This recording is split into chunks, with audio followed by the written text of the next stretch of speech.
I know the king back. I'm the realest one in it, put my city on my back. Ain't nobody left to put this city on the map. Plus y'all know I'm hotter than them boys in the trap. Still live above the law, still got it on my lap.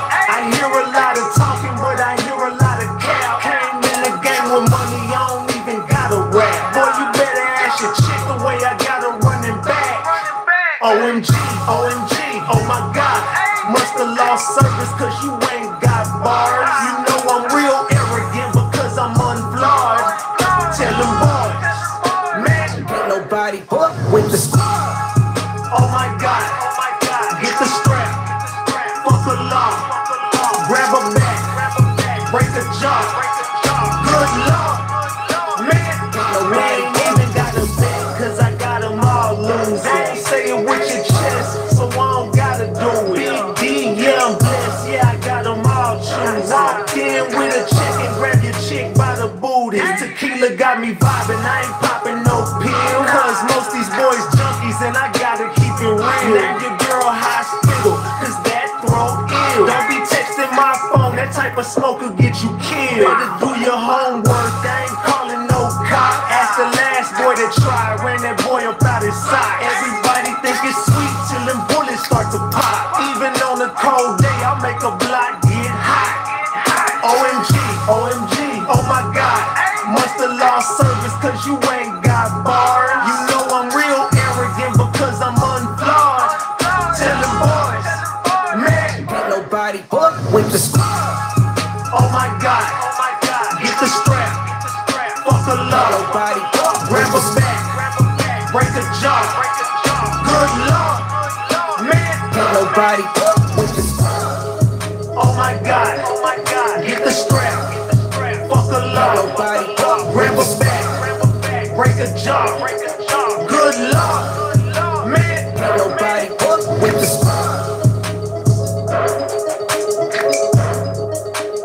ain't nobody with the man, y'all ready, gang?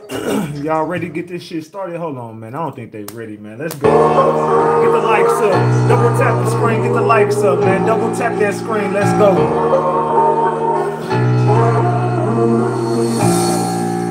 Yeah, I hear you boys talking, but it's all lies. I'm the truth and I'm about to make the song cry. Get out my way, you just a small fry. And your boys crash dummies, they the fall guys. Big money when I talk, I've been having my way. I've been doing what I want, big truck gon' roar. You should see it when it run, getting too much money, I ain't passing no blunts. Stop gassing up your lungs to be talking on the net, but when you see me, you gon' run. I don't know no damn Kareem, but I'm a hunt, so throw him off the roof since this nigga wanna stunt. People back row stepping, I got plenty dough. If you tryna bust a weed, I got plenty smoke.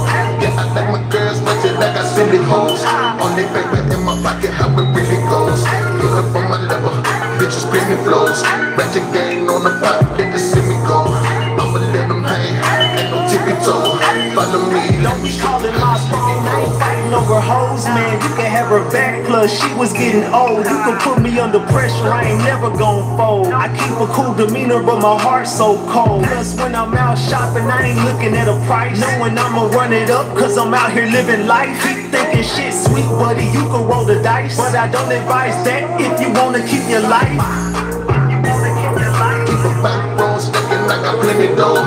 If you tryna bust a weed, I got plenty smoke. Yeah, I like my girls ratchet like I send it hoes. On the paper in my pocket, how it really goes. Get up on my level, bitches plenty flows. Ratchet gang on the block, let the see me go. I'ma let them hang, ain't no tippy toe. Follow me, you can have that bitch, I got plenty. I'm still watching for the ops and I got many. I put us on my back, then I turned up my city. Got a little mixed chick, mean as fuck, but she pretty.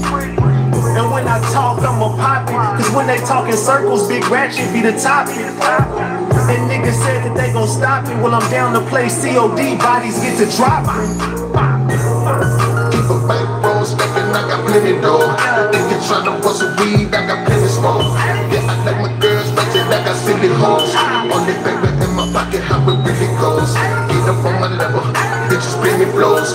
Ratchet gang on the block, let the see me go. I'ma let them hang, ain't no tippy toe. Follow me, let me show you how this really goes.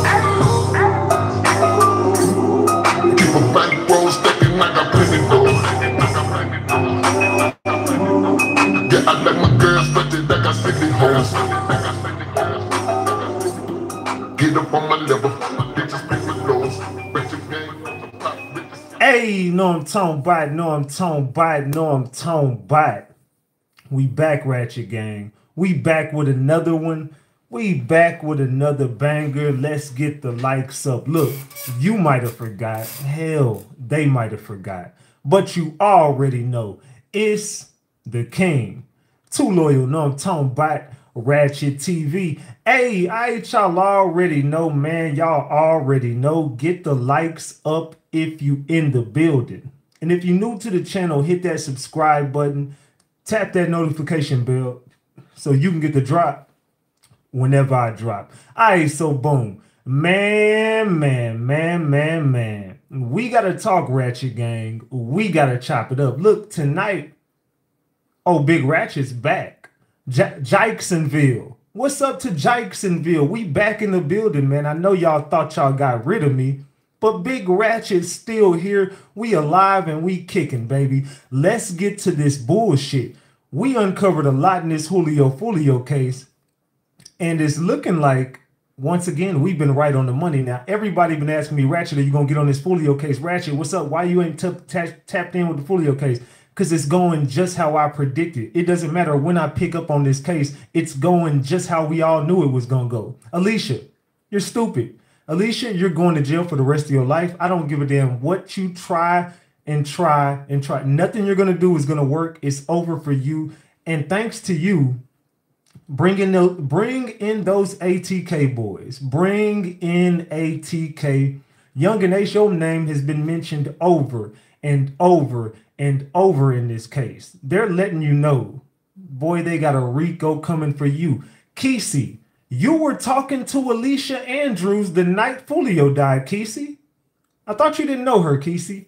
Boom, they got your goofy ass in court. See how I told you that Kesey knew that damn girl? And I told, man, I called all this shit out. Kesey, you friends with Alicia. Alicia hit you up as soon as Foolio died. It is what it is, allegedly. Allegedly. And everything I say is alleged. And it's all under the Fair Use Act. And you can see the fair use disclaimer in the description of this video and in the description of all my videos. This is just for entertainment and educational purposes only. This is just to educate my people on what we've been covering over here. Like I said, it's all under the Fair Use Act. And you can see the fair use disclaimer in the description of this video. And everything I say is alleged. Allegedly. Oh, this is for... Angie, thank you, Angie, for the 5-piece. Thank you, Leash, for the 5-piece. I appreciate y'all. Salute. So we got to talk about this tonight, man. Have y'all been keeping up with the Foolio case? Raise your hand if you've been keeping up with it. Drop the eyeballs if you don't know what the hell is going on. Raise your hand if you've been keeping up with that Julio Foolio trial, and drop them eyeballs if you don't know what the hell going on. I've been keeping up with it. Even though I haven't been talking about it, y'all know we've been having a lot of other stuff going on. Salute to Angie for being a member for 43 months. Says, Ratchet, you want to keep me... Hunter said, keep rising to the top. Salute Angie for being a member for 43 months. Y'all drop them flowers for Angie. Salute. So let me know. Raise your hand if you've been keeping up with the Foolio trial. Drop the eyeballs if you are trying to catch up in the Julio Foolio trial. Let me know in this chat.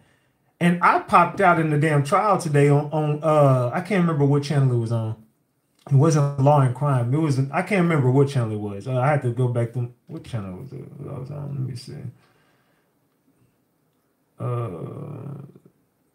Was it Law and Crime? Oh, it was Law and Crime. Okay, it was Law and Crime. Okay, so y'all was over on Law and Crime. And boy, when I popped out, everybody in the damn chat had something to say. I had a lot of people in there that was cool with me. And like, hey, shout out to Ratchet, man. Ratchet in the building, man. We back type shit. But then, you know, it was the trolls. Boy, the trolls was riding D in the chat.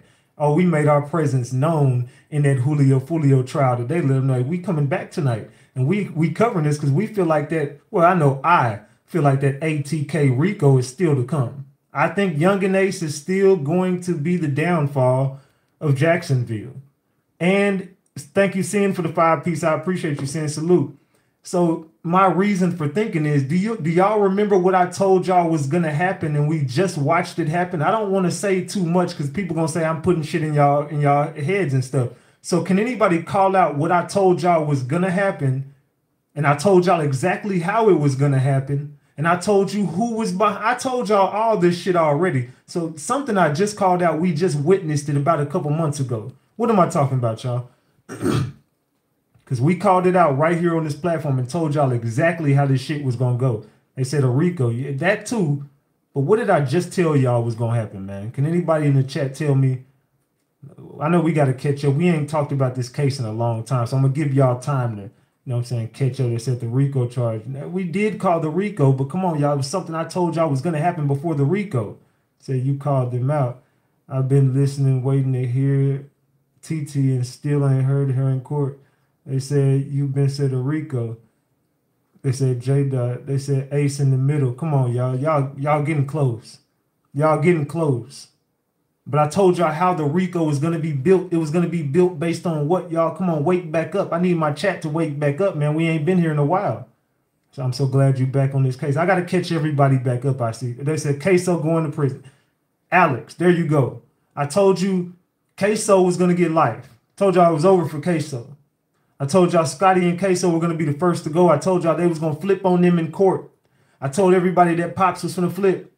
And I also told y'all the OGs was hitting me up in Jacksonville, and this was something that was coming from the prison. Remember, I told y'all this. I said, I got word, and Big Ratchet has not been wrong in this damn case, no matter what troll tell you what.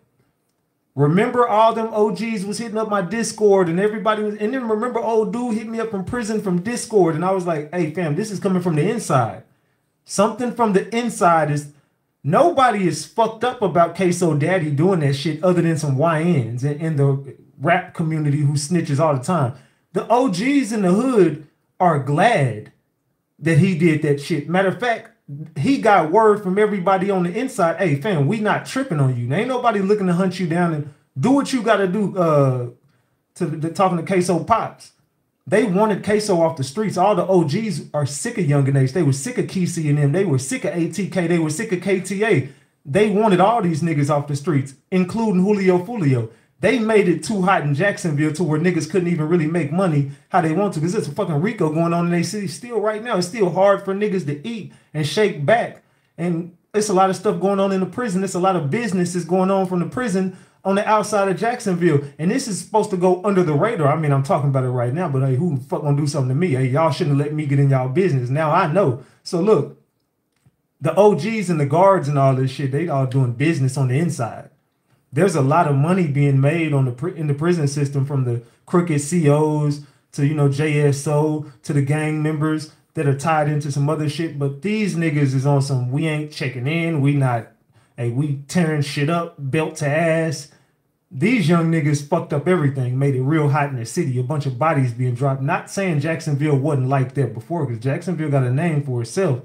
But a lot of shit was going under the radar. You niggas is putting it in music, tweets, Twitter, TikTok, all this, making dance moves and all. What the fuck is going on? Making love songs to each other about how y'all, what in the hell is this? You know what I'm saying? So they made it real hot in Jacksonville, and a whole war.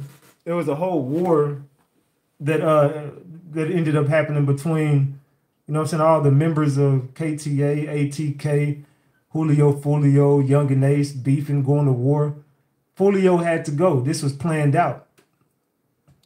Now, Alicia, who saw her interrogation, she held it down. I got to give it to her. Alicia's solid. Alicia is solid. Every nigga that ever got into some shit and a girl get questioned, that's how you want her to react. I ain't gonna lie. Look, as much as I know she's going down, I ain't gonna lie. She stays solid. She's gonna go down on her. She's gonna be going down holding her shield, because she never broke the code. She gonna do life, and you know, but it's a part of the streets. Alicia is going with the streets. Look, if you get caught up, hey, it is what it is. You got to go do your bid. However long that may be, you got caught up and you got to go do your time. So I don't think she finna snitch. She ain't gonna fold on nobody, but she holds the keys to a lot of shit.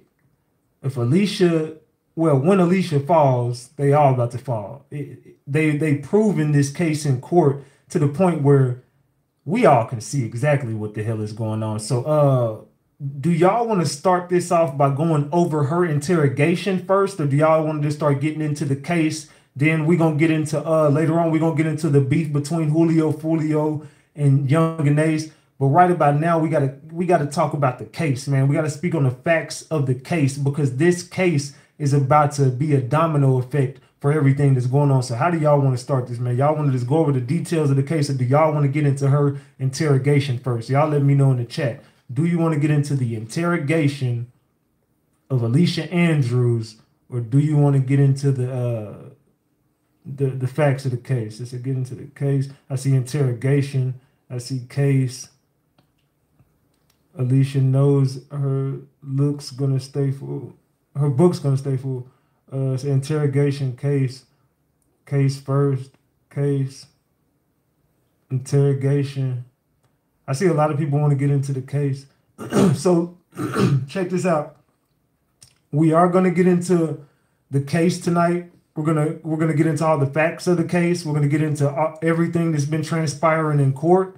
We're also gonna get into the interrogation of Alicia Andrews, and then we're gonna get into the war between Julio's side, which is KTA, and and Yungeen's side, which is ATK. We're gonna get into all that, and we gotta get back familiar with this case, because there's a lot of shit that happened over here on this platform. So we gotta get back into this Foolio case full time. I think it's now time, even though it's day 6 into her case. Her case is just the start. Alicia is going down for life. I'm telling you, she's out of here. Wait till y'all see. You're only hearing about Alicia. It's only so much you're going to hear about Yungeen and ATK with Alicia. There's nothing really going to be there. But boy, oh boy, when they get into the case of Cartwright and all, when they get into all the rest of these dudes, y'all are about to see the connection between ATK and 1200 and how this hit was played out. You're only hearing bits and pieces of what's coming out on Yungeen and ATK side. You're only hearing bits and pieces right now, because Alicia, her case is only connected to Yungeen so much. But you just wait for it, because when the rest of these dudes go on trial, this is going to be the start of the ATK /1200 RICO, because they're going to combine these two gangs together. Watch what they're doing in court, and how they're starting to spin this is they're going to find a way to affiliate both of these gangs to be like, if you're a part of one, you're basically a part of the other. That's how this case is going. Even though people say, no, 1200 is it? No. If you listening to the verbiage of this case, they're connecting 1200 to ATK. These are two gangs that were at war, and they had one common enemy, which brought them together as one, which was KTA and Foolio's side. We got proof that they've been hunting. We got proof between all of this shit. Whenever you're going back and looking at Queso's trial, you connect Queso to ATK. You connect ATK to 1200. You see the connection between Queso and 1200. You see all of the bodies Queso was dropping. You see the 1200 side who was doing. You start to combine these two gangs together and be like, so this is like one big gang.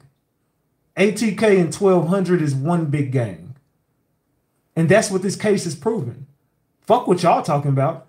They're proving it beyond a reasonable doubt that ATK and 1200 are a gang together. If you're a part of one organization, you're basically a part of the other. You're tied in either way. If you're ATK, you're a part of 1200. If you're 1200, you're a part of ATK. You're an affiliate of that gang just based on your association with this gang. Because we can connect your leader to this leader. We can connect every piece to your gang to that gang. It's all one unit. And they came together to take out Foolio along with others. This ain't just it. These two gangs have worked side by side to take out plenty of people. The RICO is on the way. Ace, your time is coming up, big boy. I'm telling you, it's over. You're not going to be so tough on the inside of that jail cell. You about to visit Queso real soon. If the only way out of it for you, small thug, The only way out of it for you is they're going to take everything around you and they're going to completely isolate you and then they're going to unalive you. Either way, Yungeen Ace, you don't make it out of this. Your music is not selling no more. You just canceled your tour. The money is not coming in. You're not making money no more like that. Let's keep it a buck. I don't want to do this. Take this off my screen. Hold on. All right, there you go. Okay, let's put some on my damn screen. So yeah, you're not making money no more. The record sales ain't coming in. The music, all you could do is diss Foolio.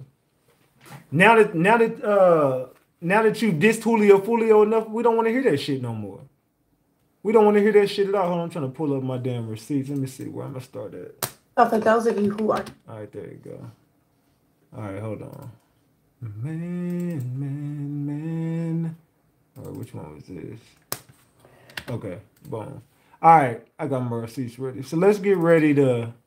We're going to go over this whole damn case today, man. We're going to go over every detail that's been going on. So are y'all ready to get started? Somebody just dropped me a super chat. Let's see. Paul said, thanks for dropping. Salute, Paul, for the $5. I appreciate you, Paul. Salute. All right.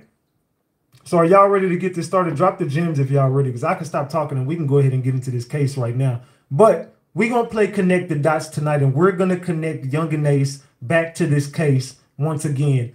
I know I want to see Yungeen Ace get hit with the RICO. Do y'all want to see Yungeen Ace get hit with the RICO? Or do y'all want to see Yungeen Ace just get away with everything and go away scotch-free? How do y'all feel in the chat? Do you want to see Yungeen Ace get hit with the RICO? Yay or nay? And we about to go ahead and get this live started. I got these videos queued up in the back. Are y'all ready? Let's get ready to go. I see the gems. Double tap that screen. We should have way more likes on this screen. Double tap that screen. We finna get started. Let's go. All right. Man. All right, hold on. All right. Let's get started, man. Let's get ready to... Let's chop it up about this damn Foolio case, man. What the hell is going on? Ace, is the RICO coming? Let's find out.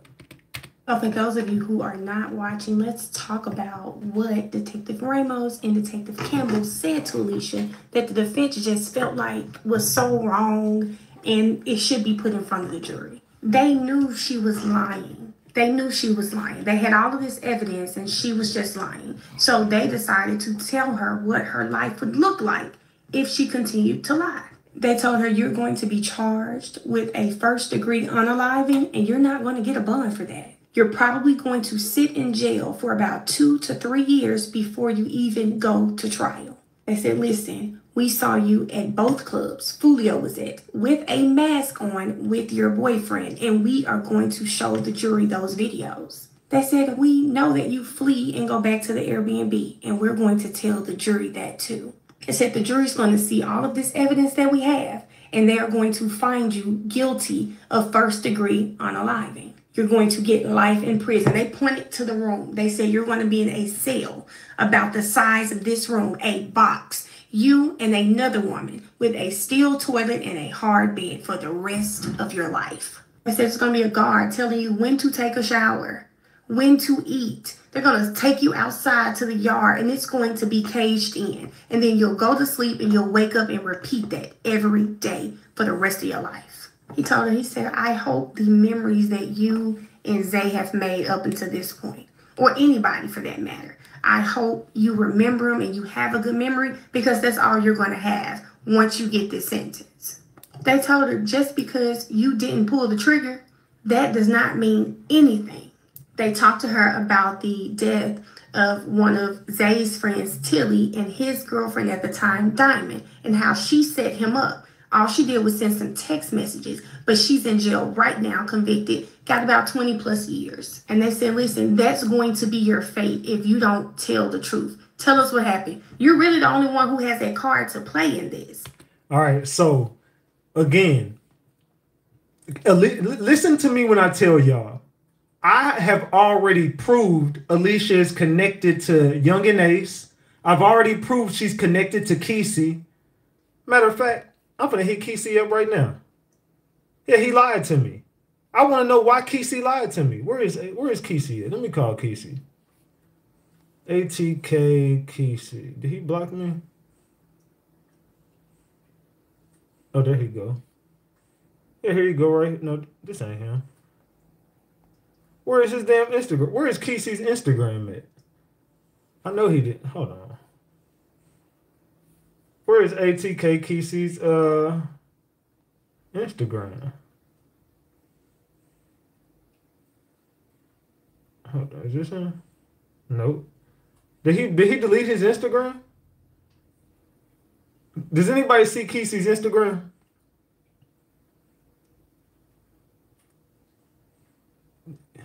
Man. I can't see his Instagram.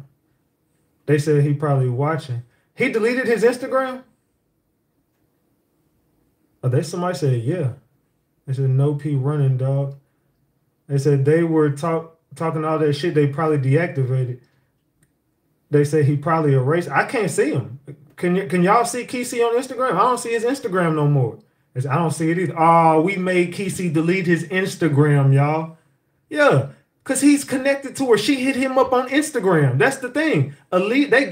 Remember I told him they was going to go through his Instagram. I told Kesey, I said, bro, they're going to go through your Instagram and all that shit. They're going to go through your Twitter. They're going to go through your Instagram and all them messages you sent. They're going to have them and your name is going to be in this trial. No, it ain't. I ain't got nothing to do with the Foolio case. I don't know none of them people.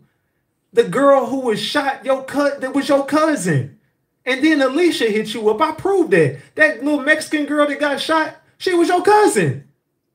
Oh, man, you talking about some real people, man.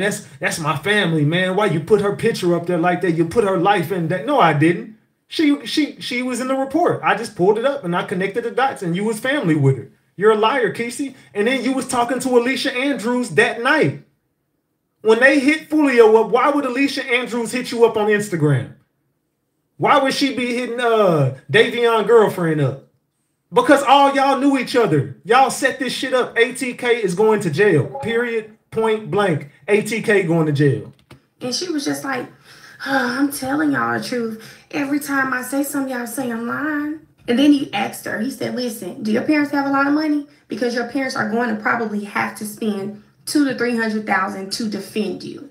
He said they'll probably have to put their house up for a second mortgage just to pay for your attorneys, and you're going to do that to them. He told her whenever people pass in your family, you will not be there because you're going to be in jail. He literally told her her life was about to change. He literally told her that. He told her all of these boys, they're cooked, but you have a chance. And he said there might be a chance they get off, but you, he said, I got video of you everywhere. You are going down. He told her everything that girl has experienced thus far, with the exception of the guilty verdict. But everything else the officer said has happened. The defense acted like it was so bad, it was so mean. That man gave her reality. Somebody on my ex account just said, those trash ass detectives, how they were telling this girl like, this is what you're looking forward to. If you don't talk now, she decided not to talk, and this is where we are. And I'm going to say it again, the same nonchalant attitude she had in that interrogation room, that demeanor is still the same demeanor she shows in the courtroom. I don't think she gives a damn. I'm sorry. And then go back and look at when she was arrested. The same demeanor. This girl does not give a damn. At least she doesn't look like she gives a damn. Okay, I found his Instagram, y'all. And I hit him up and I asked him, why you lie, bro? You lied, fam. Hold on, let me call him. Let me see if he's going to pick up. I doubt he'll pick up if I call. I want to see if this dude going to pick up. See, Kesey, you're a liar, bro. I caught you in so many lies, dog. I'm tired of this dude lying, fam. His ass is finna go to jail, man. We just got to turn this information over to the feds on this dude. He didn't pick up. So then our DA Red jumps up and she says, listen, Judge, we just want to let you know that late last night we became aware that the defense witnesses are talking to each other, watching the stream of this live. And they got the nerve to be updating a co-defendant on how all this shit is going. Now, when she tries to name off, she says there's 3 of them, but we end up finding out that the 2 people she's talking about is a Kyla Enright and Gathride's mama. So the first thing McLemmon says, like, listen, I have no control over who they talk to. But then the state also tries to imply that on the little tee-hee-hee that they heard, these people actually told the co-defendant that they were meeting up with the dang on defense last weekend to discuss their testimony. He said, hold up, slow up. Who is the co-defendant? They said Sean Gathright. He said, who the fuck is they? Because it's not improper to prep our witnesses. Matter of fact, at the end of every trial, they tell everybody in an instruction that it's okay to prep your witnesses. We ain't doing no group prep. Now, it sounds like to me that they still listening to Sean Gathwright's calls. And if y'all are listening to Sean Gathwright's calls right now to get information about this trial, this means that Alicia Andrews' option to say, I want my speedy trial, which is why she's on trial by herself, it shows y'all wasn't ready. Y'all might not have been ready. Not saying y'all not doing what y'all need to do. I'm just saying it looked like y'all ain't ready. So when the judge actually asked Mr. McLemmon, like, hey, did you tell your witnesses about the rule of sequestration? They're not supposed to be watching this. They're not supposed to be talking to each other. They ain't supposed to talk to nobody about this but you. He said they did tell Gathwright's mom about watching the trial. The judge is pissed. But as the judge is trying to chastise the defense, and only the defense, Hartman says, can you tell them that they need to tell all their witnesses, not just one? Now it's at this point that you can see the level of you got me all over Attorney Arian's face, but it looks more like a smile, but we see it. Now Attorney Arian White says, now wait a damn minute. Can you go ahead and speak to Hartman about his mouth? Because his mouth been real flip and you ain't said shit about it. You need to speak to him about the way he speaks to and about defense counsel. Because, see, you ain't said shit, and this ain't his first time doing it, and I want it on the record. How he's been talking to defense counsel has been unprofessional, disrespectful, his tone is crazy, and at times he done this shit in front of the jury. Now, the judge then tries to pull Attorney White's card and says, listen, y'all invoke the right, the rule of sequestration. Don't look at this, don't watch this, don't talk to nobody, all that stuff when it comes to witnesses. At this point, Attorney White says, I understand. Judge Cisco says, I'm making a statement. I don't need no response. Excuse you.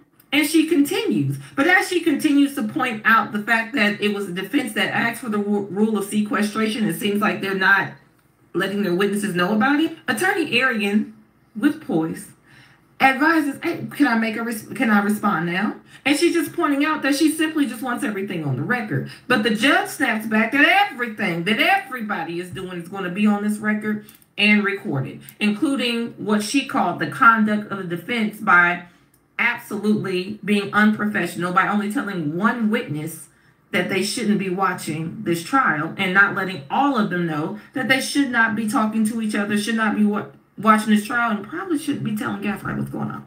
So at this point, but isn't this information they should have already knew in the beginning? Excuse me, in the beginning of the trial, not day 6 into the trial. I mean, don't you got proper instructions as soon as the trial starts? Like, hey, look, y'all not supposed to be watching the trial. Don't be looking at social media.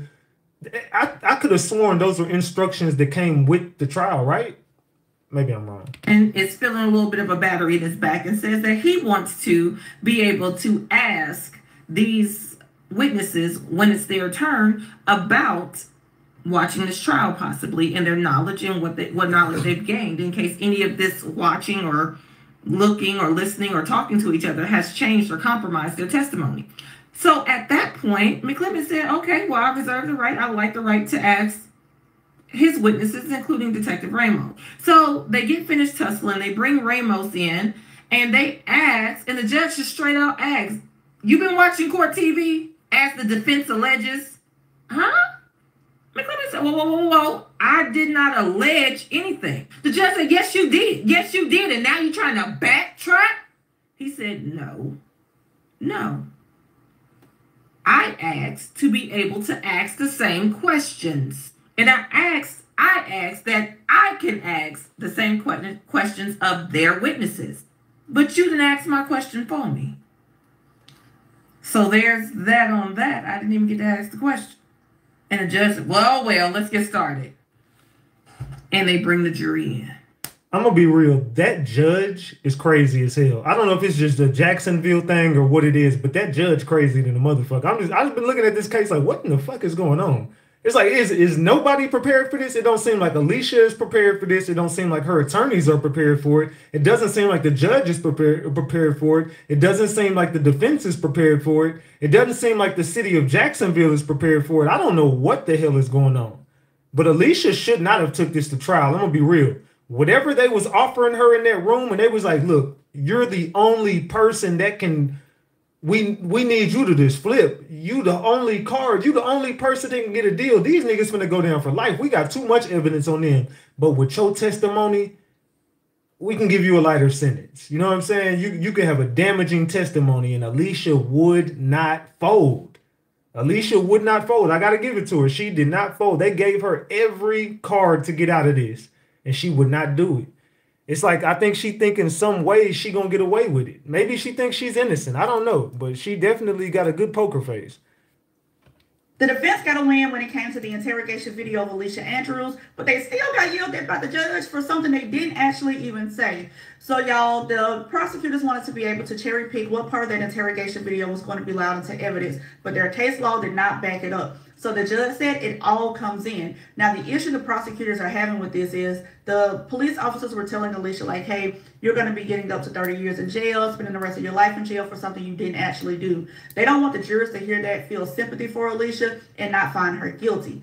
But then the prosecutors started saying, well, their witnesses have been watching the streams, and their witnesses have been talking to other co-defendants. The issue is, one of the co-defendants' mother is going to be a witness for the defense. So she's still been talking to her child, and the prosecutors do not want that to happen. They also had an issue with the defense talking to the witnesses and prepping the witnesses, which they are allowed to do, just like the prosecutors are allowed to prep their witnesses. They go out into the hallways and speak to them. They're allowed to do that. But the judge says, you know what? I'm going to ask the witnesses, like, hey, what did you see on the stream? Did you watch the stream? And we'll just get to the bottom of it then. So the defense attorney turns around and say, well, hey, I want to be able to ask their witness the same question. I would like the same opportunity to Detective Bowman. I want to know who's watching the portion of the trial. Okay. So when the witness comes out, the judge then comes to the witness and asks him, has he watched the stream? He says no. But then the judge turns around and says that the defense attorneys had accused him of watching the streams, alleging that he saw something. And the defense attorney... Oh, salute to Alex Valencia. Is that how you say your name?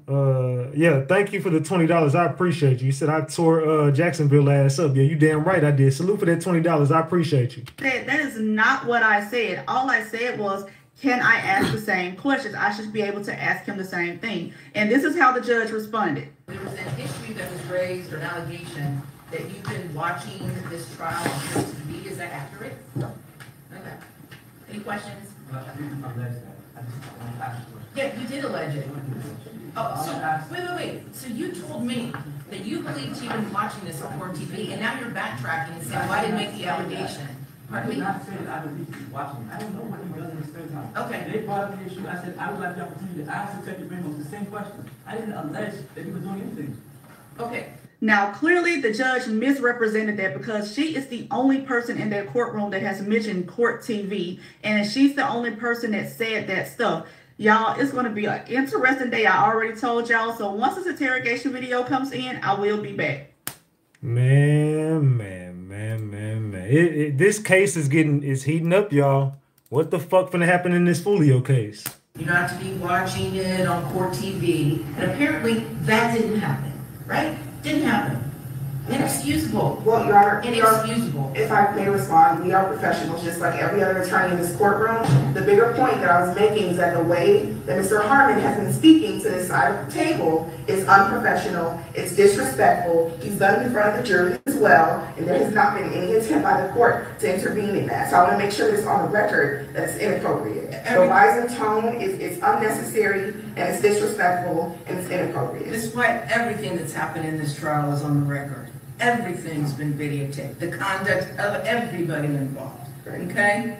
And the failure of the defense to tell their own witnesses not to talk about the case is inexcusable, and that's a matter of record. Well, also, we don't want to discuss it any further. I know. We're done. They've had witnesses outside the courtroom discussing the case with each other, talking about the case, the prosecutors themselves. Well, you should have brought it to my attention. I'm doing it now because it's been an issue. They're apparently saying it's an issue for us, and they're doing it themselves. Okay, let's bring in Detective Ramos. Ask him if he's been watching Court TV about this case, and then we'll get going. That judge pissed off. Hello, good morning, Detective. You remain under oath, so there was an issue that was raised, or an allegation, that you've been watching this trial on Court TV. Is that accurate? No. Okay. Any questions? I didn't allege that. I just asked a question. Yeah, you did allege it. Oh, so, wait. So you told me that you believed you've been watching this on Court TV, and now you're backtracking and saying, well, I didn't make the allegation. I did not say that I believe he's watching. I don't know what he does in his spare time. Okay. They brought up the issue. I said I would like the opportunity to ask Detective Ramos the same question. I didn't allege that he was doing anything.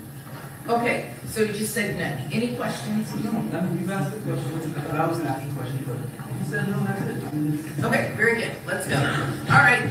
Yeah, I don't know about this judge, y'all. What do y'all think about the judge? The judge seemed like she's annoyed. She don't know what the hell going on. She lying up there. I don't know what the hell going on. Let me tell y'all something. It is going down. It's just going down in this courtroom right now. Down. So at some point, the state brings up the fact that defense witnesses have been watching the trial. I'm assuming they must have heard jail calls between the witnesses and Sean Gathright. And on these calls, they're pretty much talking about how they've been watching Court TV, what's going on in court. And it sounds like they've also told Sean that they met with Alicia's attorneys over the weekend together. Now, I'm going to call a spade a spade. I knew they had been talking to those witnesses. And you can prep your witnesses, but I knew that they had been in conversation with them when Alicia's best friend got up there and said, well, me and Alicia were just gossiping in those messages, partly because Arian used that same language when she was trying to ask the judge to keep the messages out. Alicia's male attorney, I can't remember his name, sorry, he says that he has no control over what the witnesses watch. And the judge was like, well, did you advise them that they shouldn't be watching the trial? Now, out of all of their witnesses, it sounds like he only told maybe one or two they shouldn't be watching the trial, but not everyone. And in terms of this meeting, this man said, I don't recall having a meeting, but if I did have a meeting. And I was like, what? If you did? What's going on? He said, if I did have a meeting, I should be able to prep my witnesses just like the state is able to prep their witnesses. The state says, we're not arguing that you shouldn't be able to prep your witnesses, but what we are saying, it is improper to prep two witnesses together and then violate the rules of sequestration. Child, after all of this, that man said, well, when Detective Ramos come out, I want to ask him if he's been watching Court TV. And this be my problem with the defense. It always seems like they're working at the minute, like spare the moment. It's bothering me so bad. Well, I want to ask him, why is it now that you want to ask him and that wasn't a question you wanted to ask prior to this issue coming up? Like, why? Yeah, I don't know what it's like. They going tit for tat. I'm not understanding what the fuck is going on in this damn ghetto ass court case.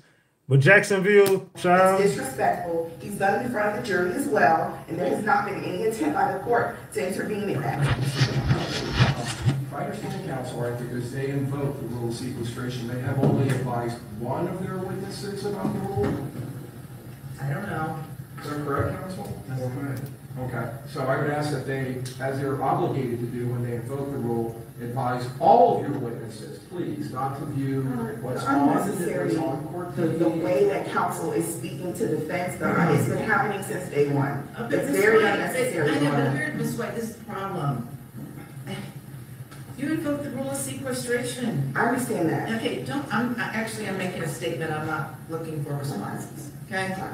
You invoked the rule of sequestration. That means all witnesses. It's incumbent upon the lawyers, as the professionals that they are, to tell all of their witnesses as well. You're not to be discussing the case. You're not to be watching it on Court TV. And apparently that didn't happen, right? Didn't happen.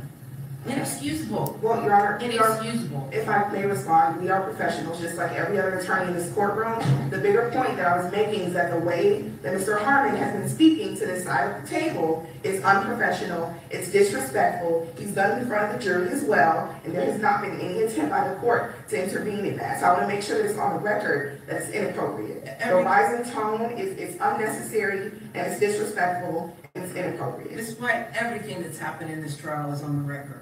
Everything's been videotaped. The conduct of everybody involved. Okay?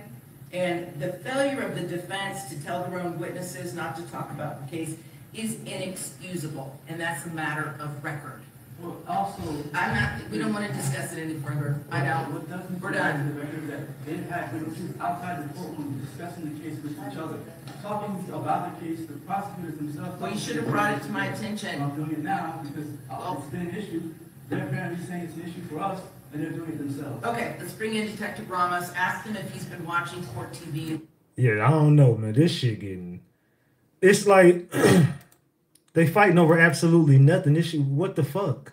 And sir, this is all put together in chronological time. Is that correct? Stitching together the various videos. Correct. They're easier to follow. And what is being shown right there, what that car just passed? That's the Impala arriving into the Homestead Suites parking lot. And are you showing the path of travel of that black Chevy Impala? Correct. Driving northbound through the parking lot. And again, it has not passed in front of those victims' vehicles, is that correct? Correct. And what is happening here? It arrived on the west side of the Homestead Suites and it's turning around.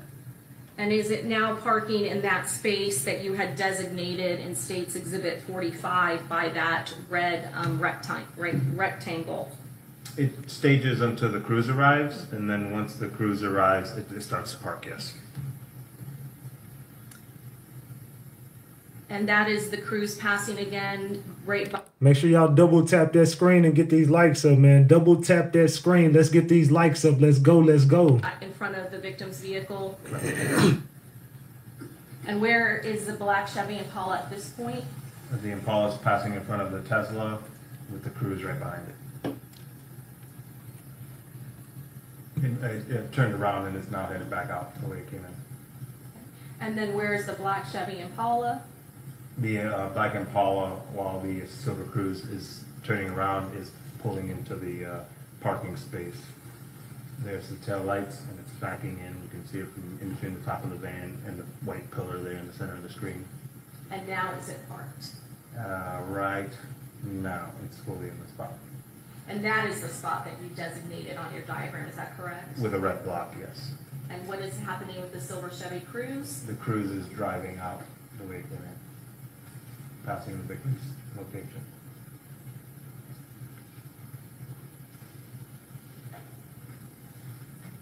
What are you capturing now in this video footage? The three shooters came out of the Impala and are walking towards the victim's position. This is them passing the Tesla, various angles.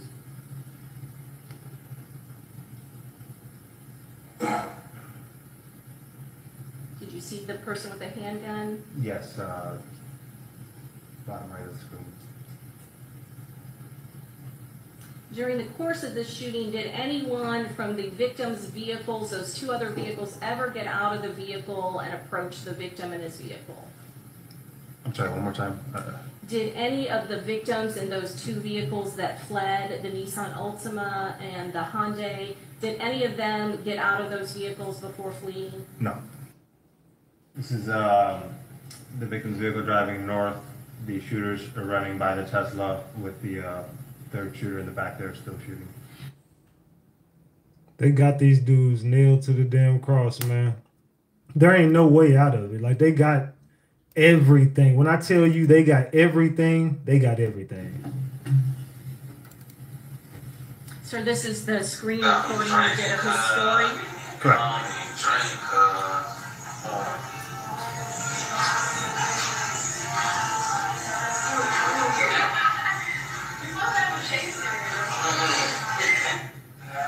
Appreciate everybody popping out for my birthday, you know what I'm saying?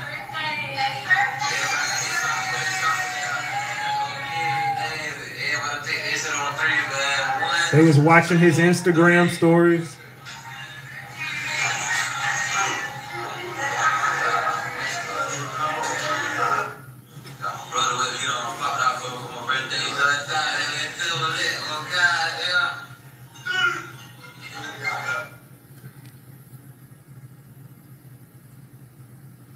Could you confirm that he had been at an Airbnb earlier on September 22nd of 2024? Thank you for the $5. Say, who is Fat Boy? We're going to get into that, man. We're going to get into everything going on. They said they kept mentioning somebody named Fat Boy. Chad, who the hell is Fat Boy? Yes, in Largo.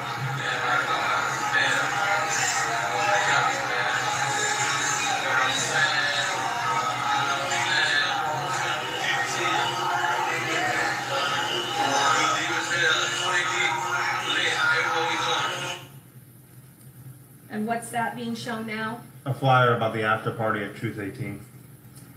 You know what this is? Yes, that was the first flyer on the victim posted on his Instagram for advertising the performance at Teasers in Tampa. Does it give a date and time when he's going to be there? Yes, on the top left, June 22nd, and top right time, 8 p.m. to 3 a.m. Then I'm going to show you State's Exhibit 95-2C. What is this? This is a second flyer that the victim posted off of his Instagram advertising the same event. Also has teasers listed there. Okay. And is the date again listed on that when he's going to be there? Correct, June 22nd. Does it also... You could just tell Foolio made a lot of mistakes. He made a lot of mistakes before he died. And it was almost like he was just giving them a trail to hunt him down. I don't think he did it on purpose. I just think Foolio just didn't give a fuck no more as far as I just think he just wants to live his life and just be normal. You know what I'm saying? But them niggas had other plans. List that it's going to be his birthday on that day? Yes. And you said that part of this investigation, you had other detectives assist you with gathering video footage from both Teasers and was that another club, Truth 18? Correct. Approximately what time did the victim and his entourage go to Teasers? Teasers approximately 2:26 a.m. on the 23rd. And approximately what time did the victim go to Truth 18 with all of his friends and the other people in his party? Arriving into the parking lot approximately 3, going up the steps around 3:15. 3:15 in the morning, man. Just if he just would have just called it a day at 1 or 2, he could have been alive. What is this camera angle that we're looking at first? This is at the south east corner of the building, pointing west, and it covers the front door. To the right there, that gray door, that's the front entry into the club. And what is the timestamp? And can you give us what the correct actual time would be? Yeah, timestamp's 2:16:50 right now, and it's 7 minutes and 23 seconds slow. So the correct time frame would be closer to 2:24, 2:25. What are we looking at now? This is the first time the Silver Cruise is seen on camera arriving in the area. I'm sorry, the second time the Silver Cruise is arriving into the area. Correct time would be 2:24, 2:25 as well.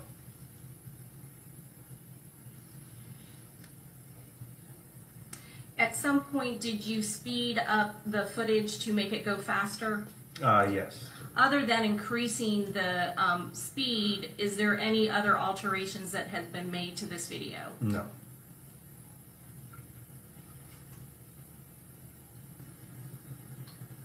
Detective Ramos, what's happening at this point in the video?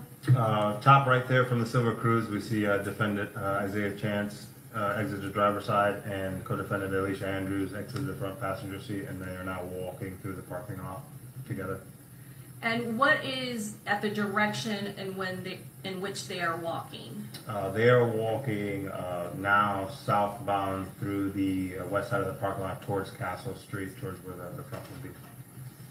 The front entrance to Teasers? Correct.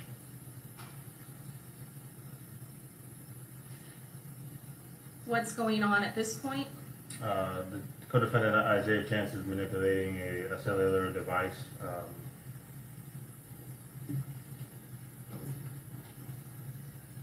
And these dudes is just goofy as hell. Like they were caught the whole time. In your investigation, did you determine whose cellular device he was manipulating? Yes, that of co-defendant Alicia Andrews. Is that a device that he was just shown holding up to his ear or his face? Yeah, he appears to be holding it up to his mouth area.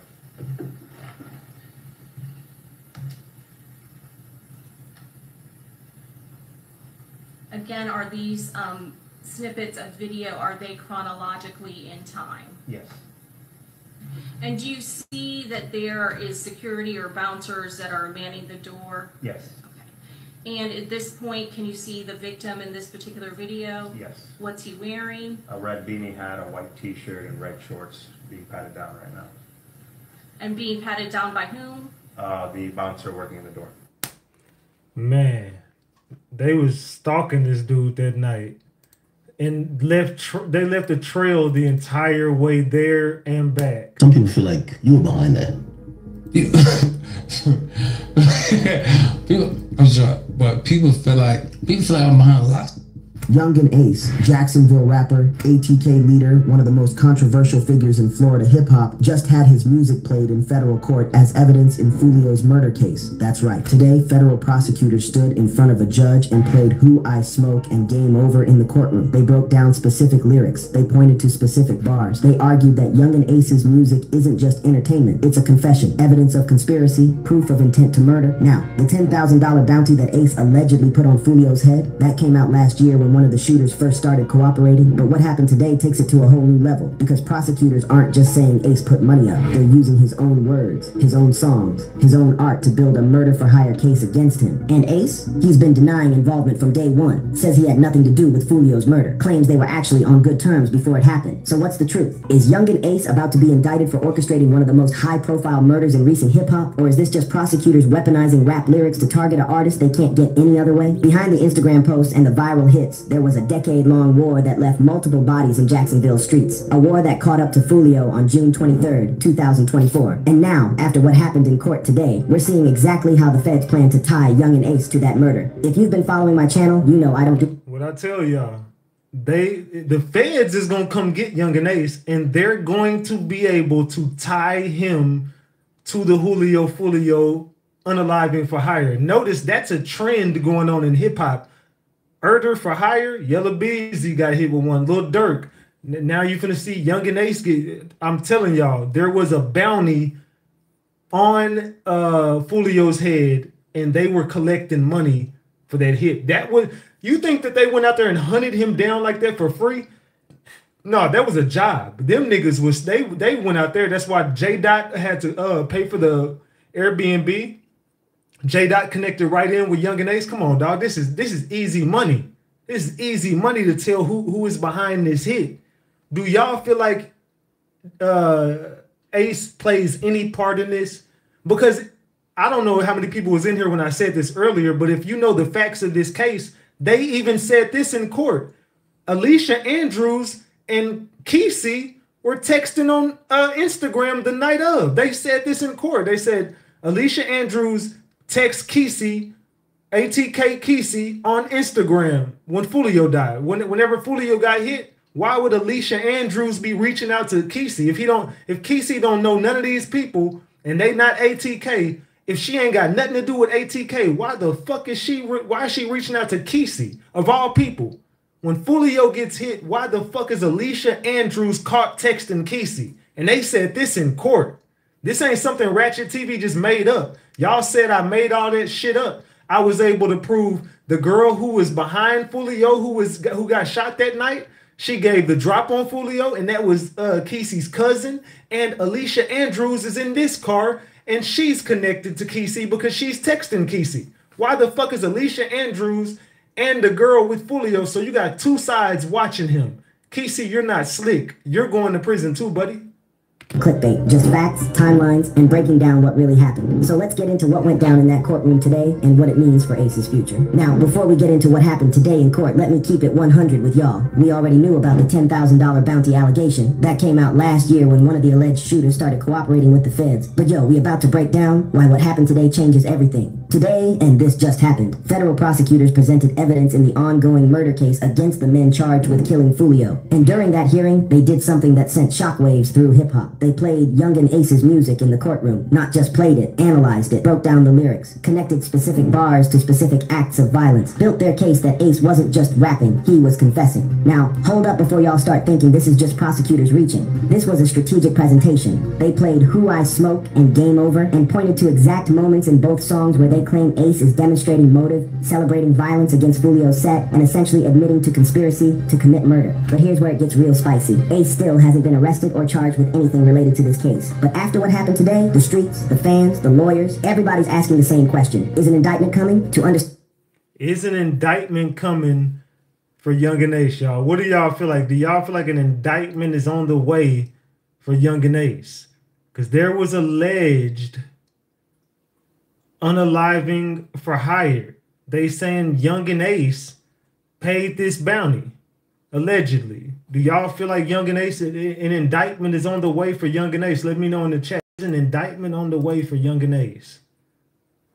Even remembers what started it anymore. Yungeen Ace, real name Kenyatta Bullard, survived a 2018 shooting that killed his brother Royale and 2 close friends. That tragedy changed him, hardened him, made the beef personal in a way it never was before, and he channeled all that pain and rage into his music.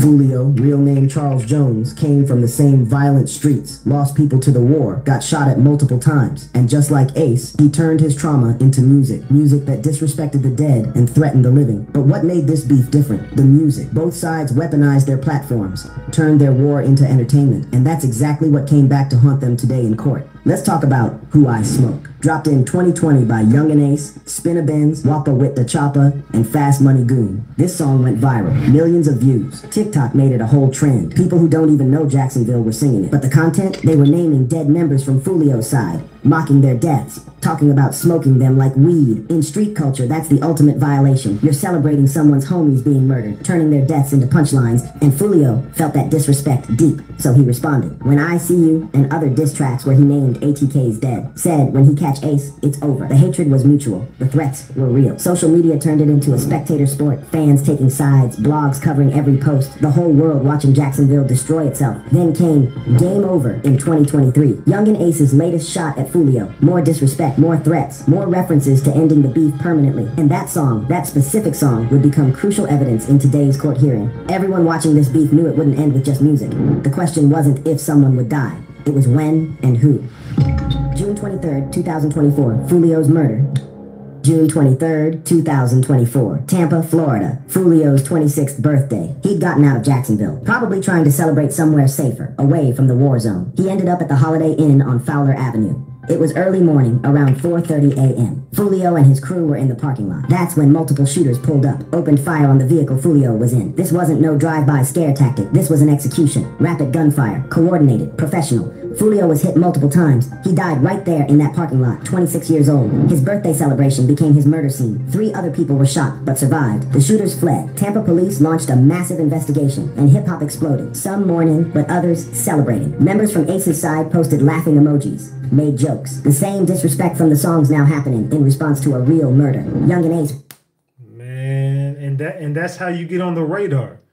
That's how they start going through and combing through your social media. That's how Ace and all them boys got involved, trolling.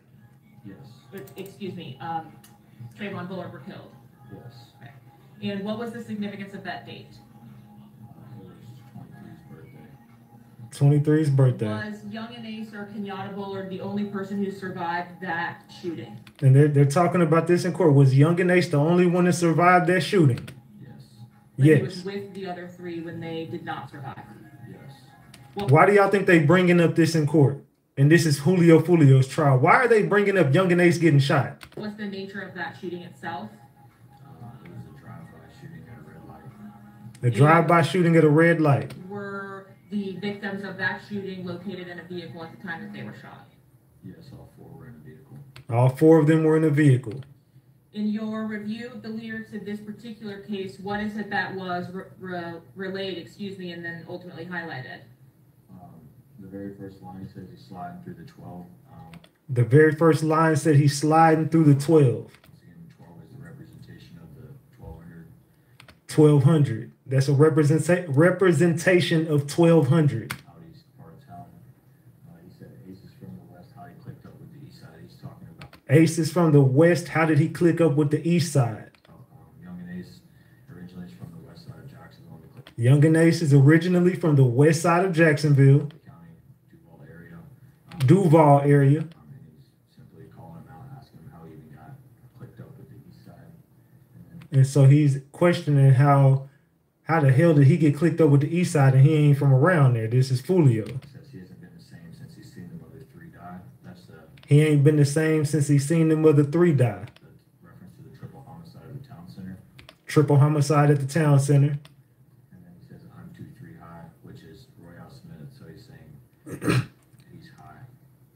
Have you, in your time in the gang unit since the homicide actually occurred of these 3 individuals, seen members of ATK and 1200 representing 23 signs, necklaces, posting 23? Yes, ma'am. And you see how she just connected ATK to 23 to 1200. They're doing a demonstration. This trial is gonna be.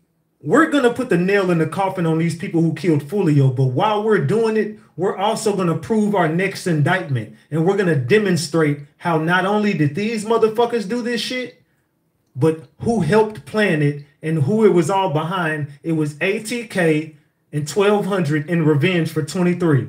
And they're going to connect all them gangs together and they're going to go get them all. And a big ass indictment is coming in Jacksonville. Mark my word. A big ass indictment is coming for Jacksonville. Just watch. They doing a demonstration during this trial.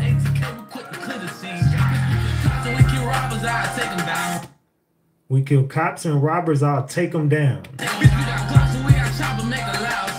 Glocks and choppers make a loud sound.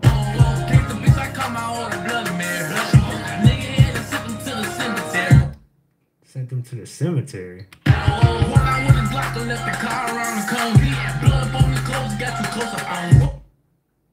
What did you just say?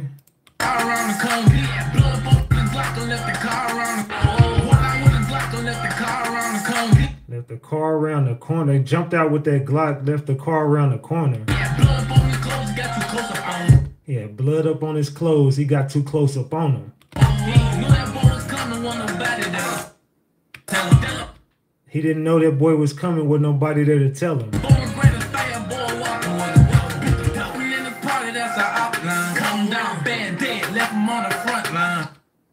Man.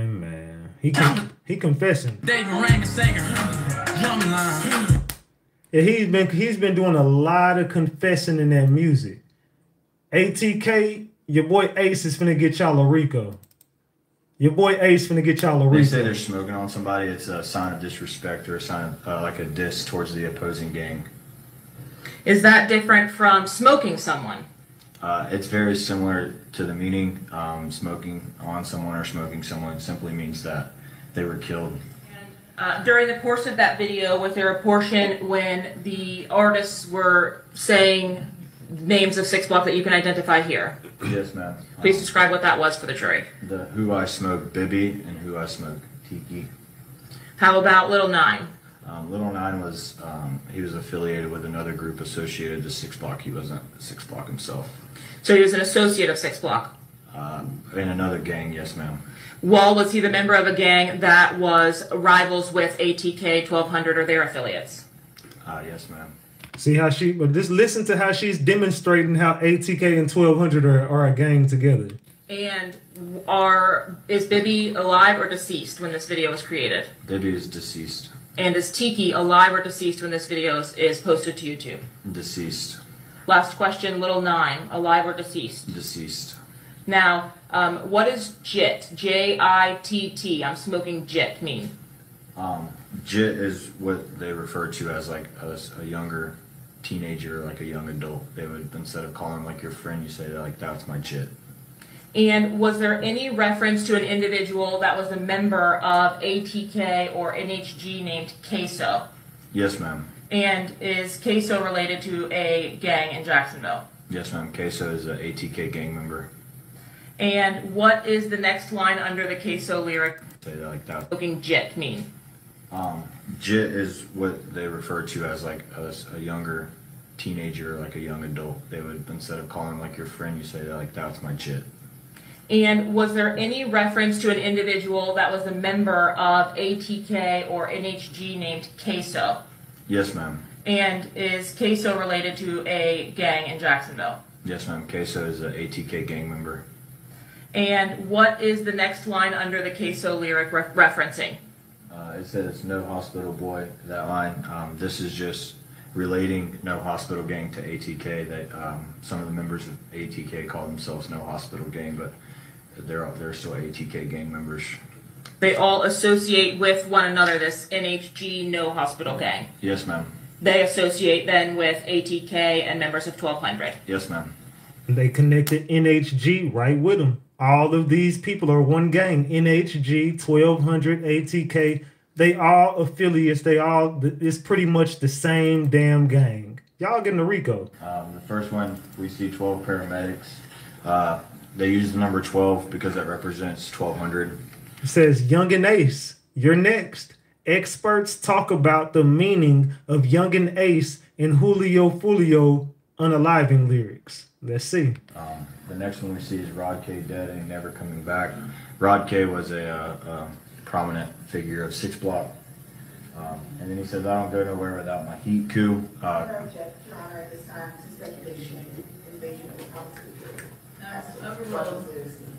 Overruled, go ahead. I don't go nowhere without my heat coup.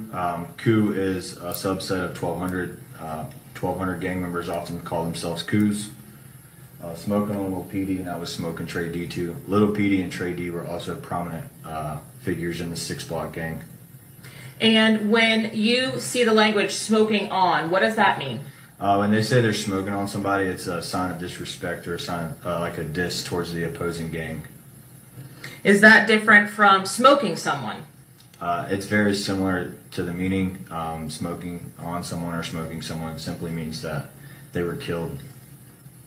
Now, are you familiar with an earlier attempt on Mr. Jones's life that occurred in Houston, Texas? Yes, ma'am. And did that occur on or before the date that this video was posted to YouTube? Before. And what was it that happened to Mr. Jones at that time? Mr. Jones was shot in Houston. Overruled, go ahead. Mr. Jones was shot in Houston, and shortly after he got shot, he went live on his Instagram page in a hospital bed. Okay, so describe for us what we're seeing here in these center paragraphs, please. In the center paragraph, it says, I was lurking on his page and caught him lacking in Houston. We laid off shots, and he went live, and I was tweaking like he ain't die. And then, so that's speaking in direct relation to the attempt on Charles Jones's life in Houston. When the videos here, these drill rap videos, are actually posted to YouTube or posted in some way, are you all, in addition to documenting these, relating them back to whatever offenses that they're referencing? Yes, ma'am. And did you, in seeing these lyrics, relate this to the offense that occurred in Houston on the prior attempt on Mr. Jones's life? Yes, ma'am.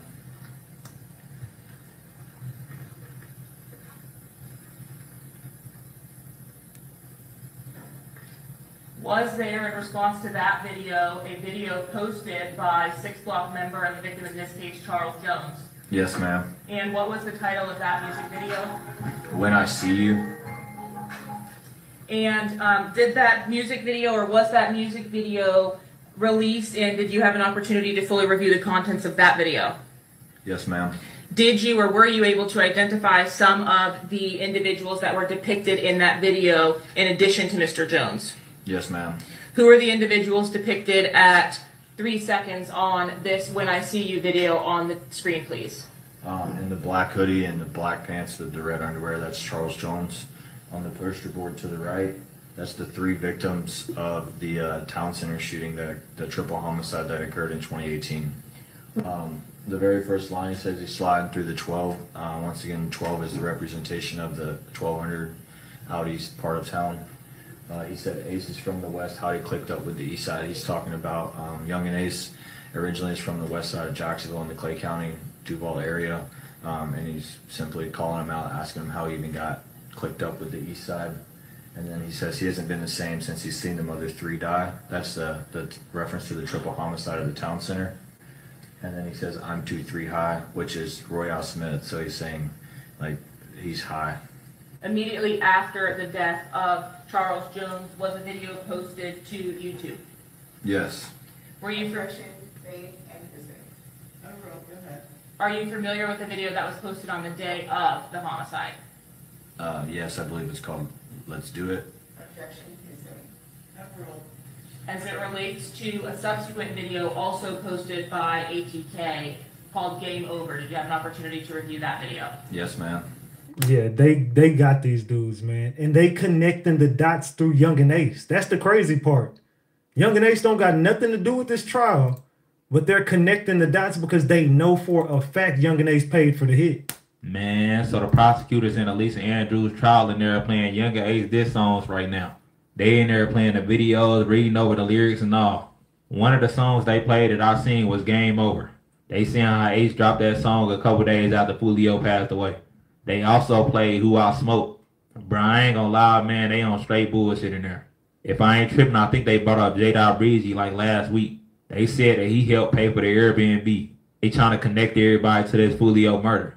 I'm gonna be all the way honest, bro. I fuck with Yungeen Ace heavy, but I never understood why he dropped that song. They reading over the lyrics 5 in the morning, I got a call, who is this? That song was hard as hell, but I wouldn't have dropped it. Especially not 3 days later. The craziest thing about this trial, it's not even half the shit they gonna bring up in the other dude's trial. It's like 4 other dudes that gotta go through trial. It's a lot of shit you gotta worry about. You gotta hope they keep it solid. That's a lot of people you depending on to keep it solid. I'm waiting to see what's gonna happen in the next couple of days. Facts. So if we looking back at this, right?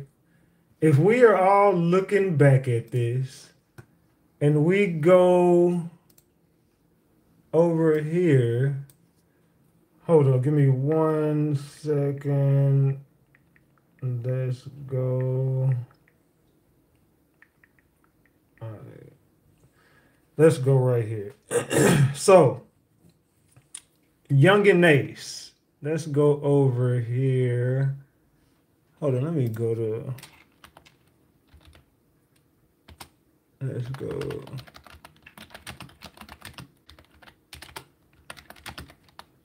Let's go here. Let's go over here to these Yungeen Ace lyrics and shit. Let's check these lyrics out through this Yungeen Ace from Yungeen Ace and let's check out his Game Over lyrics, man, because he definitely been snitching through his music, man. The dude been sitting up here snitching through all his damn music, man. So hold on, give me a second. So the lyrics of this song go 5 in the morning, I got a call. What is this? Dead on the floor, dead on arrival, Mr. 6. I'm steady screaming out, fuck the law and fuck the 6. 4 in the car, 1 of them dead and 3 got hit. I told them niggas they don't want a war with this shit. And then he says, I told them niggas go and step harder around this bitch. So he's basically admitting who was in the car. He is admitting Mr. 6. We can connect the dots and say this was Julio he was talking about. So he telling them to step harder, and they killed all their niggas. They pulled this up and they pulled Who I Smoke because they know that you talking about Foolio, goofy, and you admitting and you're confessing in this song. Bullets through his windshield, can't miss with this chop. I told them niggas, don't come and play with me. I told them, watch what you saying to me. Nigga, I kill for this shit. I live for this shit. Plenty niggas went to the grave and he said, plenty of niggas went to that grave and took a picture. They got hit. He's snitching on himself. Any nigga that made the list, I bet they got their shit split. And the nigga caught in traffic, bet he got his shit flipped. Nigga caught coming out the trap, hop out the car and bust him. They saying rest in peace to him. I'm screaming, fuck him. Tell the ops, come outside and slide for 6. It ain't nowhere that y'all can run. Y'all boys can't hide from this. 5 in the morning, I got a call. What is this? Again, he's snitching on himself. Hey, I told them niggas go and step harder, he said, I told them niggas they don't want to war with this. Let's see. What is this? A4, he said, a 4-1 sweep ball game, nigga. Done data, what they call me, nigga. Bitch, I run this shit like Tony. I don't give a fuck. 7.62s, I'll knock his face off. Now pick him up. I don't know who the fuck he think he fooling. Voodoo, come get him up. Voodoo, come get him. I don't know why the fuck he thought I was losing. I'm always up. For any rap nigga finna play, you niggas could get it too, cause I got bodies under my belt and all I do is shoot. Once 23 died inside my eyes, I lost my mind. Karma do it all. I know get back in due time. 556 increase the murder rate. Another body on the way. Mask on, get up close. This another closed case. Don Julio shots to the face. Man, this dude, he snitched on himself throughout the whole song and told you how he planned the murder out. He told you he paid for it. He gave all the information up in that song and said why he did it. It was behind 23. And that's what they just did, is connect them damn dots of the 23 murder and say this is why Foolio was doing it, and he's rapping about it. They using all them damn lyrics to say exactly why he did it. Foolio, you going to prison, dog. It's over.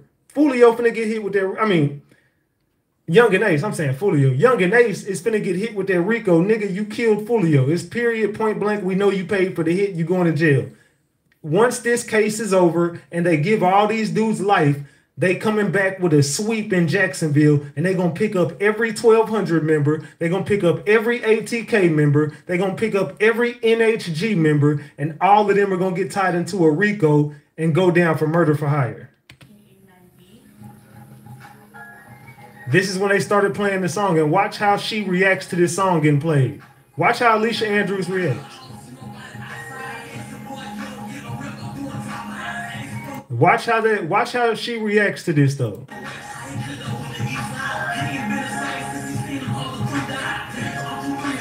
Now look at her face. Look at Alicia Andrews when they made her watch this shit. She can't even contain it. Watch. She can't even contain it. Look at her. She gonna end up getting... I ain't gonna lie, that song did go hard. And I don't even like when people diss the dead, but that song did go hard. I'm sorry. When I see you, I'm sorry, man. That song did go hard though.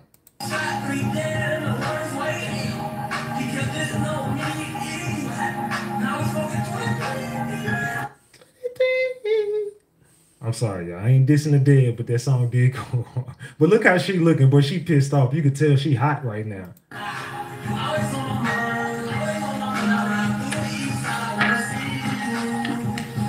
She don't even want to bob her head, but she mad as hell right now. Look at her. She mad. She pissed the hell off.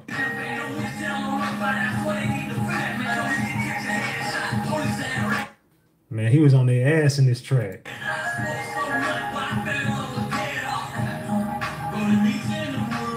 They made her sit there and listen to this shit. This is what it's all behind. Look, she rolling her eyes. She pissed off. She can't look at her face. Just read the energy on her face. She can't even contain. She hates Foolio. Matter of fact, they pulled up tweets from her where she said 5 years ago she wanted him dead. As soon as that shit happened with her ex-boyfriend, allegedly Foolio was tied into her ex-boyfriend getting unalive, and she said she wanted Foolio dead. This was her words, and they pulled up her own text messages. Let's go.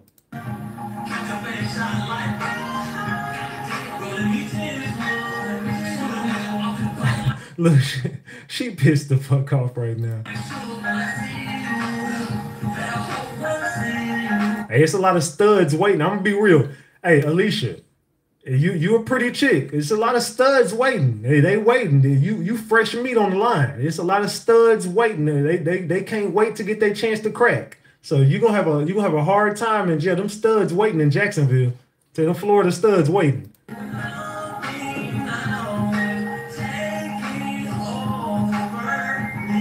Yeah, you getting mad, but I'm telling you, it's a gang of chicks waiting on your little cute ass to get up in that damn cell.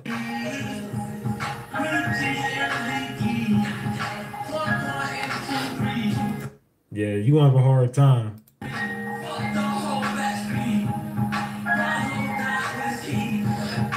She did not want to hear that damn song.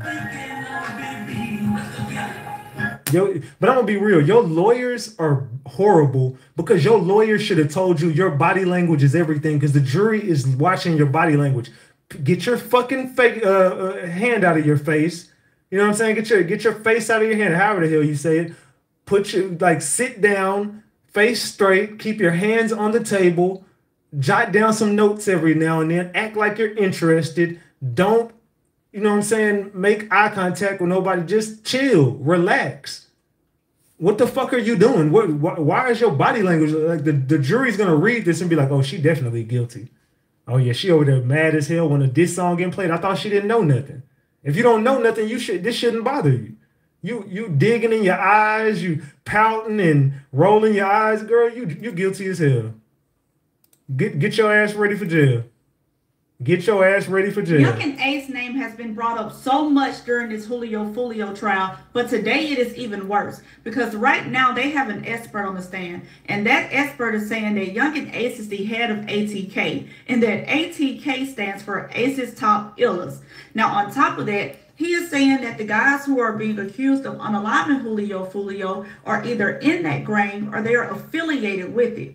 Now, on top of all of this, they just said last week that J-Dot was the one who paid for the Airbnb. So they're saying that on the day that the Airbnb got booked, J-Dot was in communication with Chance, and he sent Isaiah Chance $390 around 1:45 a.m. Isaiah Chance turned around and booked the Airbnb, which cost around $361.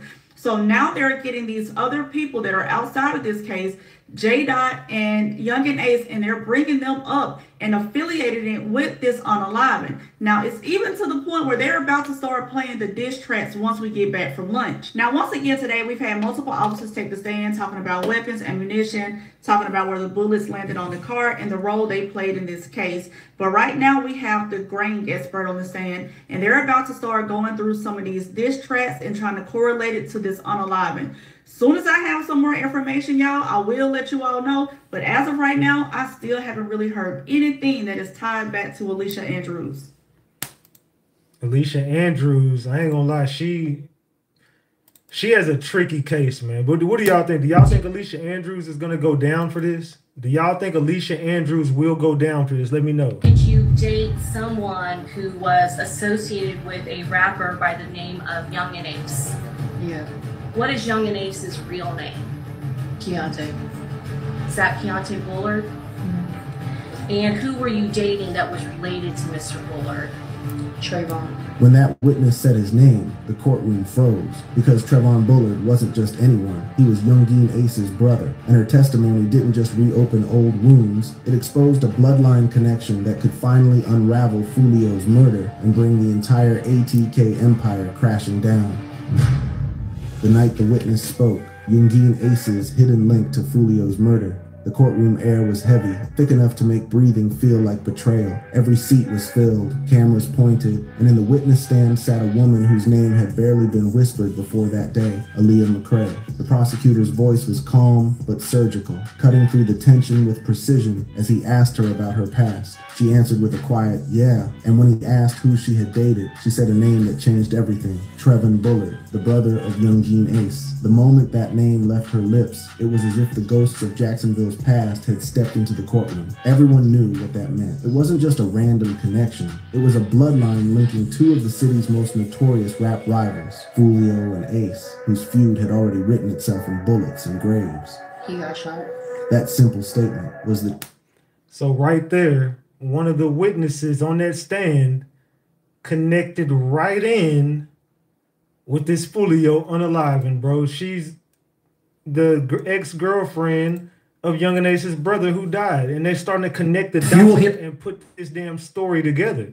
They starting to put the story together that Yungeen Ace was most definitely directly connected in with the Foolio homicide. this evidence that this defendant, everything that she could. Let me tell you something that's about to blow your mind. The people they got locked up for Foolio's murder, they about to walk free, and I got the inside scoop on exactly how they gonna beat this case. I'm talking about information that ain't hit the mainstream yet, prosecutorial misconduct that's about to get exposed, and evidence so weak it's embarrassing. Y'all remember when they arrested Alicia Andrews and them other cats for killing Foolio outside that Tampa hotel? The internet went crazy. Everybody thought it was a wrap, case closed. But here's what really happened. The prosecutors are playing dirty as hell, withholding evidence and building a case on lies and assumptions. This ain't justice. This is a witch hunt. I've been following this case from day one, and let me break it down for you. This is about to be a masterclass in how corrupt prosecutors try to railroad innocent people when they under pressure to solve a high-profile case. But good defense lawyers know how to expose that type of misconduct, and that's exactly what's about to happen. Foundation building, the real story. To understand how we got here, we need to go back to what really happened on June 23rd, 2024. Charles Jones, better known as Julio Foolio, was celebrating his 26th birthday in Tampa when multiple shooters ambushed his car outside a hotel near USF campus at 4:40 a.m. But here's what the prosecutors don't want y'all to know. This wasn't some random gang hit. According to my sources close to the investigation, Foolio had been getting death threats for weeks leading up to his birthday. He knew something was coming, but he thought he was safe in Tampa, away from Jacksonville politics. The hit. Salute to Alex for the $10. I appreciate you, man. Salute. And yeah, I'm gonna tear Jacksonville back apart again. Double tap the screen to get these likes up. We should already be at 1,000 likes, y'all. Double tap that screen. Planned with military precision. We talking about multiple vehicles, multiple shooters. And make sure y'all subscribe to the channel too. Brass catchers on the rifles to avoid leaving shell casings and escape routes mapped out in advance. This level of coordination suggests professional killers, not some young girl from Jacksonville who never been in trouble before. Foolio was hit multiple times and died at the scene. His friends Xavier Edwards and Gino Norris were wounded but survived. The shooters fired over 100 rounds in less than 30 seconds, then disappeared into the night like ghosts. The escalation, building a case on lies. Now here's where it gets real interesting, and this is where the prosecutors started playing dirty. Within hours of the shooting, Tampa PD and the FBI were under massive pressure to solve this case. We talking about a celebrity murder with millions of social media followers demanding justice. So what did they do? They took the easy route and started looking at obvious suspects, people connected to Yungeen Ace and ATK who had been beefing with Foolio for years. But instead of doing real investigative work, they started building a case backwards from their assumptions. Man. Let's double tap that screen and get these likes up, y'all. Let's go. Hold on. The first red flag was how quickly they focused on Alicia Andrews, this 21-year-old girl with no criminal history, no gang affiliations, no connection to the Jacksonville beef. But she was dating Isaiah Chance, who they suspected was involved, so they decided she must be guilty too. Here's where the prosecutors really showed their ass. They arrested Andrews and her boyfriend first, not because they had the strongest evidence against her, but because they thought she would be the easiest to flip. They figured a young girl facing life in prison would crack and give them information on the real shooters. But Andrews didn't crack. She maintained her innocence from day one, and her lawyers started exposing how weak the case really was. Prosecutorial misconduct exposed. What happened next shocked everyone who was paying attention to this case. The prosecutors started playing games that would make a mob lawyer blush. They withheld exculpatory evidence, leaked information to the media, and tried to poison the jury pool before the trial even started. First, they claimed to have surveillance footage showing Andrews at the scene of the crime. But when the defense demanded to see this footage, it turned out to be so grainy and distant that you couldn't identify anybody. The prosecutors knew this footage was worthless, but they kept claiming it was solid evidence. Second, they claimed to have cell phone data placing Andrews at the murder scene. But when independent experts analyzed this data, they found that the cell tower pings were consistent with Andrews being anywhere within a 3-mile radius of the hotel. That's not evidence, that's speculation. Third, they claimed to have witness testimony identifying Andrews as one of the shooters. But these witnesses were either friends of Foolio who had obvious motivations to lie, or people who were so intoxicated they couldn't remember basic details about what happened. The investigation, sloppy police work. The more you dig into this investigation, the more obvious it becomes that the police rushed to judgment and built their case around assumptions rather than evidence. They decided who they wanted to arrest and then looked for evidence to support that theory. Here's what really happened. The Tampa PD got a tip from Jacksonville Sheriff's Office that Isaiah Chance and Rashad Murphy might be involved in the shooting. Instead of investigating this tip properly, they immediately started. So this information came from JSO, and who we know. Now, I'm not trying to save or cape for nobody, but we know JSO is not the most trustworthy people when it comes to ATK or KTA. They wanted them all dead, and I think that they helped set this damn hit up. It's like we was all wondering, how the fuck did they get tipped off that these niggas did that shit in another county? Like, how did everybody know this? And it was JSO who kind of let the shit happen. If you know, you know. JSO kind of set Foolio up to die. And they kind of, if you know, you know. You know what I'm saying? Yeah, if you know, you know. Surveillance allegedly on these individuals and everyone connected to them. When they saw that Andrews was dating Chance, they assumed she must be involved too. They didn't have any evidence against her specifically, but they figured guilt by association was good enough. That's not how the justice system is supposed to work. The FBI got involved and started using federal resources to build a RICO case. They trying to build this RICO. But will this stick? Is this gonna stick? Do y'all think that these people are gonna get will they walk this case? Is it possible that they walk? Let's continue. When they saw that Andrews was dating Chance, they assumed she must be involved too. They didn't have any evidence against her specifically, but they figured guilt by association was good enough. That's not how the justice system is supposed to work. The FBI got involved and started using federal resources to build a RICO case, claiming this was part of an ongoing criminal enterprise. But RICO cases require proof of an ongoing organization engaged in criminal activity. A one-time murder, even if it was planned, doesn't meet that standard. The arrests rushing to judgment. On July 27, 2024, they arrested Isaiah Chance and Alicia Andrews at the same house in Jacksonville. The timing wasn't coincidental. They wanted to arrest them together to create the impression that they were co-conspirators, living together and planning crimes. But here's what the prosecutors didn't tell the media. Andrews wasn't even supposed to be at that house. She was just visiting when the arrest went down. She had her own apartment, her own life, her own job. She wasn't some criminal mastermind living with her gangster boyfriend. Over the next few weeks, they arrested Sean Gathright, Rashad Murphy, and Davian Murphy. But none of these arrests were based on solid evidence linking them to the actual shooting. It was all guilt by association and circumstantial evidence that could be interpreted multiple ways. The prosecutors held a big press conference announcing the arrests, claiming they had solved the case and brought justice for Foolio. But they knew their evidence was weak. That's why they tried the case in the media instead of focusing on building a solid legal case. The evidence, weaker than tissue paper.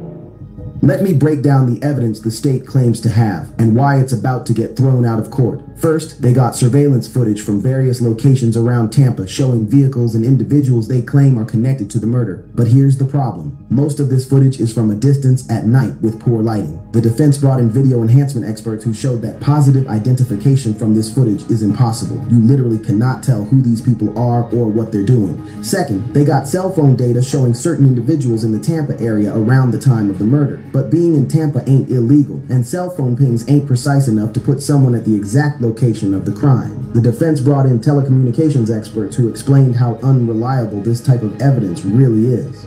Third, they got financial records showing that someone rented an Airbnb in Tampa around the time of the murder. But renting an Airbnb ain't evidence of murder conspiracy. People rent Airbnbs for legitimate reasons all the time. The prosecutors also claim to have evidence of planning and coordination, but they ain't released the specifics of that evidence. That tells me it's probably communications taken out of context or misinterpreted by investigators who were looking for evidence to support their predetermined conclusions. So what do y'all think, man? They saying it is possible that they gonna beat this case because the evidence against them is pretty weak, which I ain't gonna lie. The evidence that they do have, it depends on how you interpret it. If you interpret it as circumstantial, or do you think that it's gonna stick in court? We all know that these people are guilty, but we just watched Hernandez Govan get off on some similar shit, you know what I'm saying, off some technicality shit. We knew he was guilty, but they were never able to prove it. So far, do y'all think Alicia Andrews is guilty Beyond a reasonable doubt, or do y'all think she got a chance to walk this case? What do y'all think in the chat? Is Alicia Andrews cooked, or does she got a shot? What do y'all think? Andrews, the girl they got locked up for Foolio's murder, told the police everything, and I mean everything. We talking about who paid for the hit, how much money changed hands, and why Yungeen Ace might be the real mastermind behind this whole operation. And now she's just realizing that she dug her own grave because now it's all being used against her in court. Y'all thought this case was just about some young girl caught up in street politics? Nah, fam. This goes way deeper than that. According to my sources close to the investigation, Andrew's been singing like a canary in that interrogation room, and the information she's giving up is about to flip this whole case upside down. I'm talking about recorded statements, wire transfers, text messages, and phone calls that connect this murder directly to one of Jacksonville's biggest rap stars. But here's where it gets crazy. The more she talks, the more it seems like she might be lying to save her own skin. And look at this, y'all. We got Kesey right here.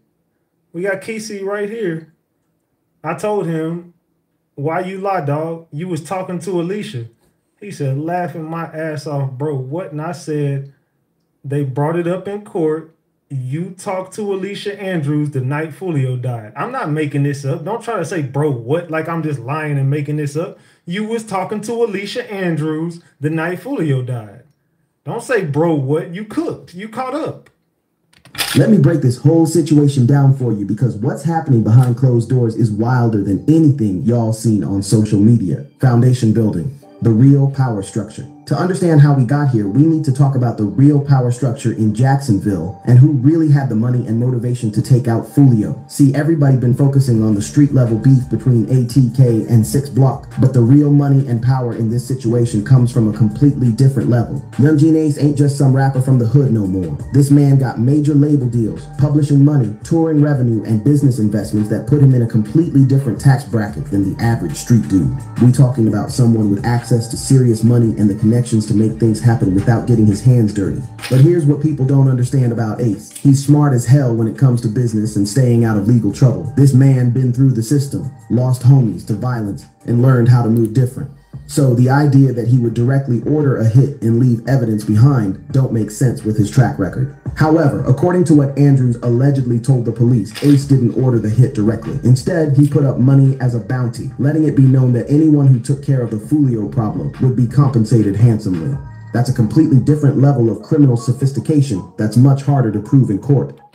Okay, so now we got 33 minutes ago, Tay Shots. We didn't got him to pop out. Now we got Kesey to pop out. Now we got Tay Shots to pop out. Let's see what Tay Shots has to say. Hold on. One more time, a bitch got one more time, and I'm gonna start killing bitches. This is what he said. One more time, a bitch got one more time, and I'm gonna start killing bitches. So now Tay Shots, he's popped out. Now Tay Shots is threatening something. Who is he talking about? What's going on with Tay Shots? What's going on with Kesey? They're losing their fucking minds, y'all. The escalation, the bounty system. Now here's where Andrew's story gets really interesting, and this is where she allegedly started giving up details that could change everything. According to sources close to the investigation, Andrews told police that there was a bounty system in place for taking out high-profile targets in the Jacksonville beat. She claimed that Ace had put up $50,000 for anyone who could eliminate Foolio, but he did it through intermediaries, so there would be no direct connection back to him. The money was supposedly held by trusted associates who would pay out once the job was confirmed done. But here's where her story starts falling apart. Andrews claimed she was promised $10,000 for her role in the operation, but she never received any money. She said she was told the payment would come after everything cooled down, but when she got arrested, nobody came to help her with bail or legal fees. This is classic snitch behavior, fam. So what do y'all think? I don't know what the hell is going on with Alicia. I don't know, man. This is a weird ass case, man.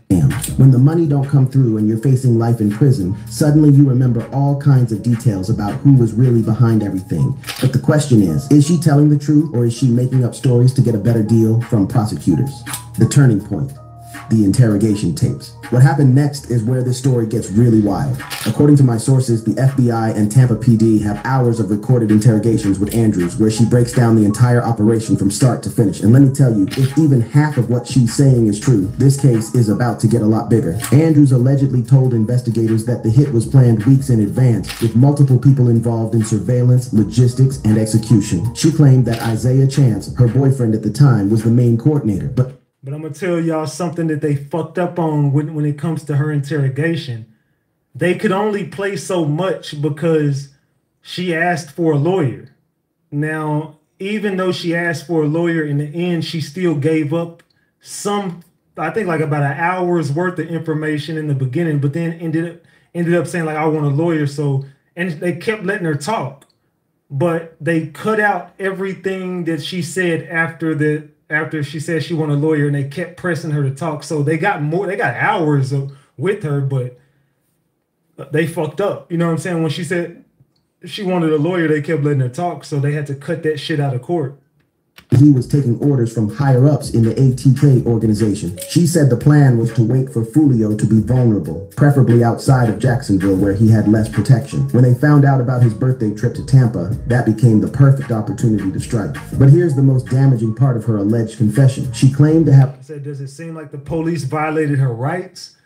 I would say no, because if you go back and listen to it, they never acknowledged nothing when she said she wanted a lawyer. It's kind of like, oh, we didn't hear. I didn't hear her say that. That's my mistake. You know what I'm saying? Like, yeah, she asked for one, but they just kept on talking, and they never was like, oh, you want a lawyer? Okay, no, you're not getting one. They kind of was just like, okay, so anyway, yeah, you know what's gonna happen to you. So they kept pressing her, and she kept talking, but she's like, man, can I get a lawyer? I thought I asked for a lawyer, man. So anyway, so technically no, but then the judge would have already said mistrial. So it's not going to be a mistrial. What the judge said was everything that she said before she asked for a lawyer, we can keep. But everything she said after she said she wanted a lawyer, we cannot let the jury hear that, which is fair because she technically waited an hour to kind of press for the lawyer, even though she did kind of mention some shit already.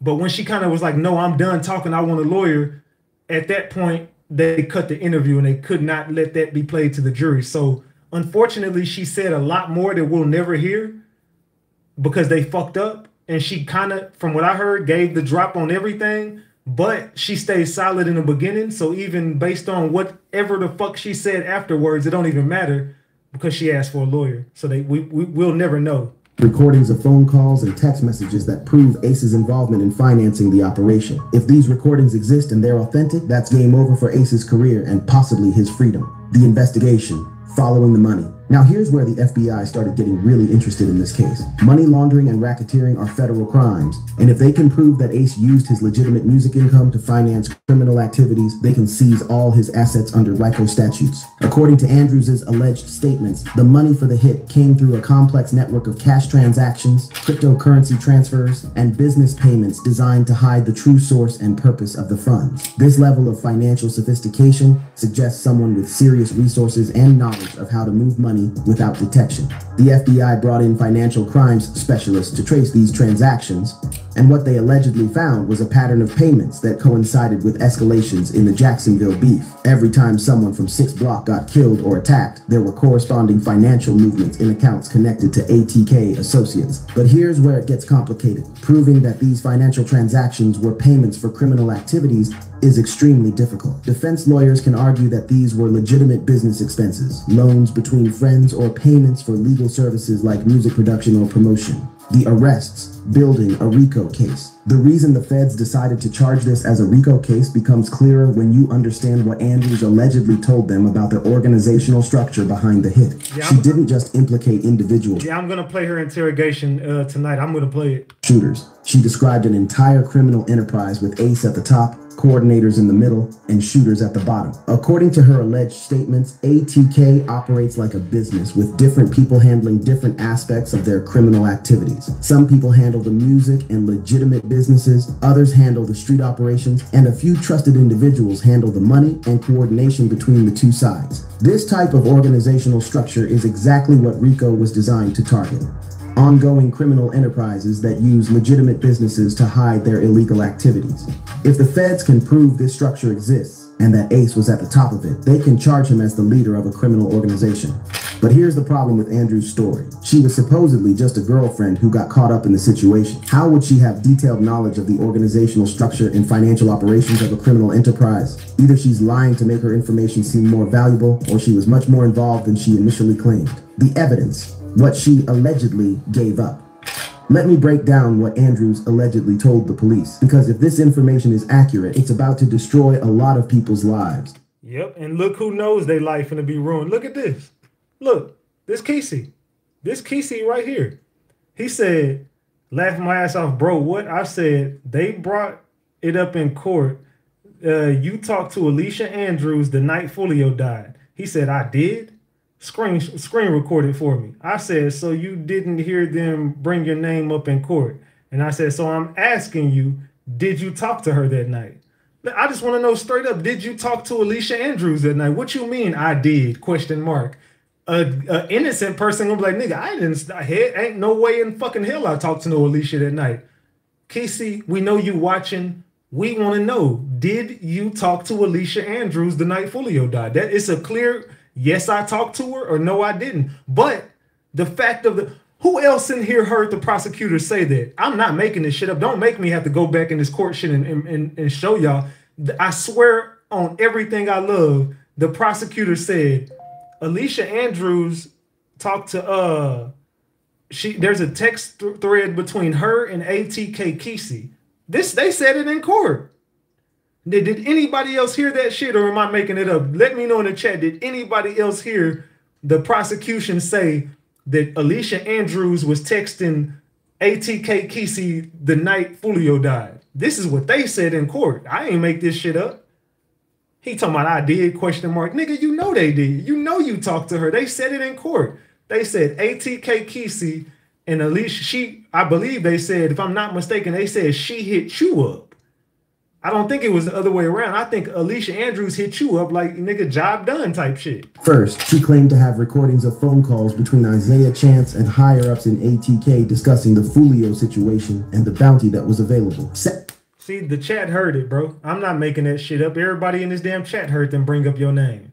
He talking about I did, question mark. Nigga, you know you talked to her that night. Why you been trying to play in our faces this whole time? But here's what doesn't make sense. If these were high-level criminal planning meetings, why would they bring along a girlfriend with no criminal experience? Either Andrews is lying about being present at these meetings, or the people involved were incredibly sloppy about operational security, the payment structure, how the money flowed. Andrews allegedly gave investigators detailed information about how payments were structured for the Foolio hit.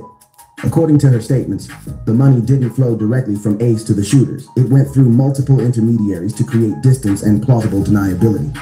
She claimed that Ace provided money to trusted lieutenants, who then distributed it to coordinators like Isaiah Chance, who then paid the actual shooters and support personnel. Each level of the organization took a cut, so the shooters received less money than what Ace originally put up. Andrews allegedly told police that she was promised $10,000 for her role, but Isaiah Chance was supposed to receive $25,000 for coordinating the operation. The actual shooters were allegedly promised $15,000 each, with bonuses if they could make it look like a robbery or random violence. But here's the problem with this story. The math doesn't add up. If Ace put up $50,000 and all these people were supposed to get paid the amount Andrews claimed, the total would be way more than $50,000. Either she's lying about the amounts, or there were additional funding sources she didn't know about. The aftermath, why she's talking now. The reason Andrews is allegedly cooperating with investigators becomes clear when you understand her legal situation. She's facing life in prison without parole if convicted of first-degree murder.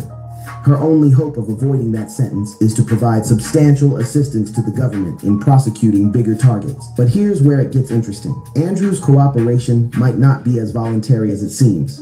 According to sources close to the case, investigators used psychological pressure tactics to get her to talk, including threats about what would happen to her in prison and promises about witness protection programs. They also allegedly told her that... Look.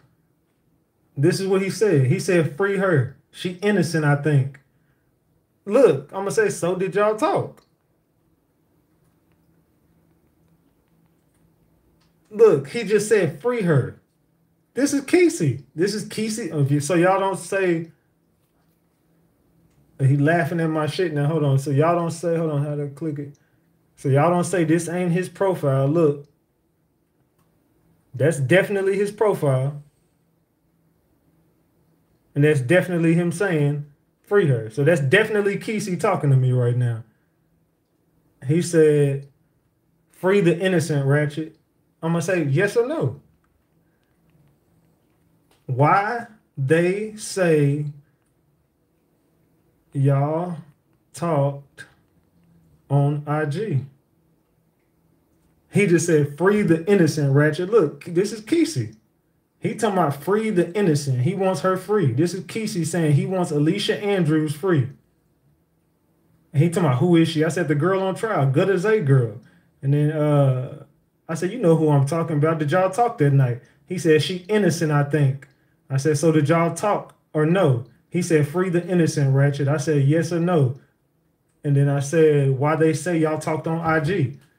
So Kesey know it's coming. RICO. Other co-defendants were already cooperating and blaming everything on her. This type of psychological manipulation is designed to create panic and get suspects to start talking before they have time to think through the consequences. No, Kitty, they did talk. The prosecution had the text thread in court. They literally showed them. Here's a text thread between her and ATK Kesey. She reached out to him that night. They showed it in court. The problem is that statements obtained through coercion or deception often get thrown out of court. If Andrews' lawyers can prove that investigators used improper tactics to get her to confess, all of her statements could be ruled inadmissible. The credibility problems, why she might be lying. Here's where Andrews' story starts falling apart under scrutiny. First, her level of detailed knowledge about criminal operations doesn't match her background or experience. She's claiming to know things that would typically only be known by high-level participants in criminal organizations. Second, some of the details she's providing don't match with other evidence in the case. For example, she claimed to be present at certain meetings on dates when phone records show she was in different locations. These types of inconsistencies destroy witness credibility. Third, her motivation to lie is obvious. She's facing life in prison and will say anything to get a better deal.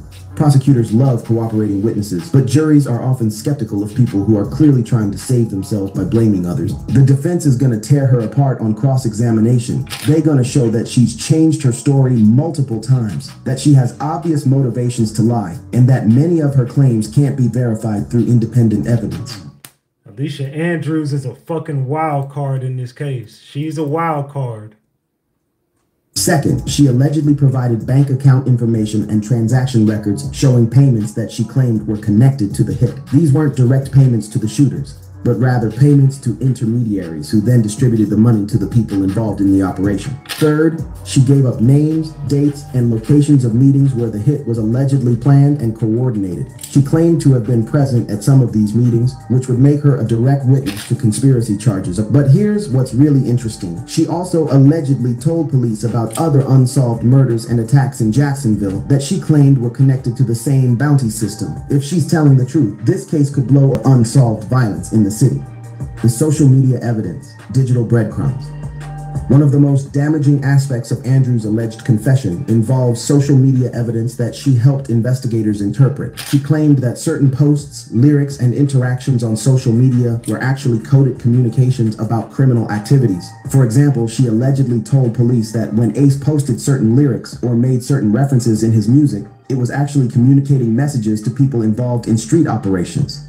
She claimed to know the code because Isaiah Chance had explained it to her. She also allegedly provided information about how the ATK organization used social media to coordinate activities, share information, and even issue threats to rivals. And we know she knows ATK because she's talking to Kesey. She's talking to other ATK members. So she's deep into this organization.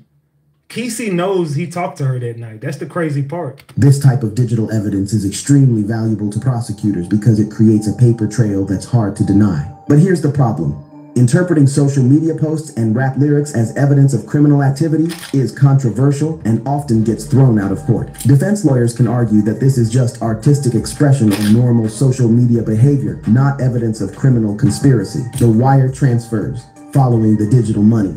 According to Andrews' alleged statements, the most damaging evidence involves electronic financial transactions that she helped investigators trace. She claimed that Ace used a network of associates and business entities to move money for criminal purposes while maintaining plausible deniability. The system allegedly worked like this. Ace would make legitimate business payments to associates for things like music production, promotion, or other services. These associates would then use that money to fund criminal activities, including the bounty payments for hits on rival gang members.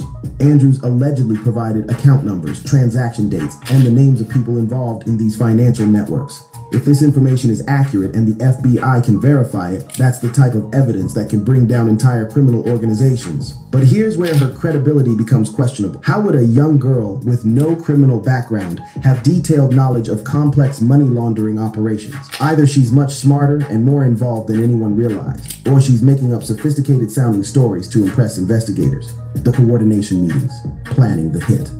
One of the most explosive parts of Andrews' alleged confession involves her claims about planning meetings for the Foolio hit.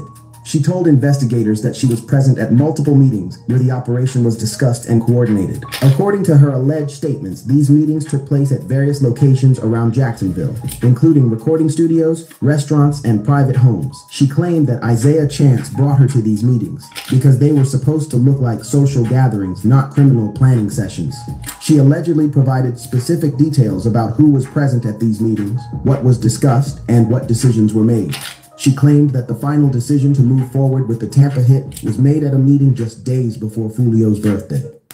So allegedly there were meetings that took place to say that they were about to unalive Foolio, and she might have gave some detailed information involved in this case. A young man in particular, Kenyatta Bullard, known on the streets as Yungeen Ace, who produced not only songs about 6 Block members who had been murdered.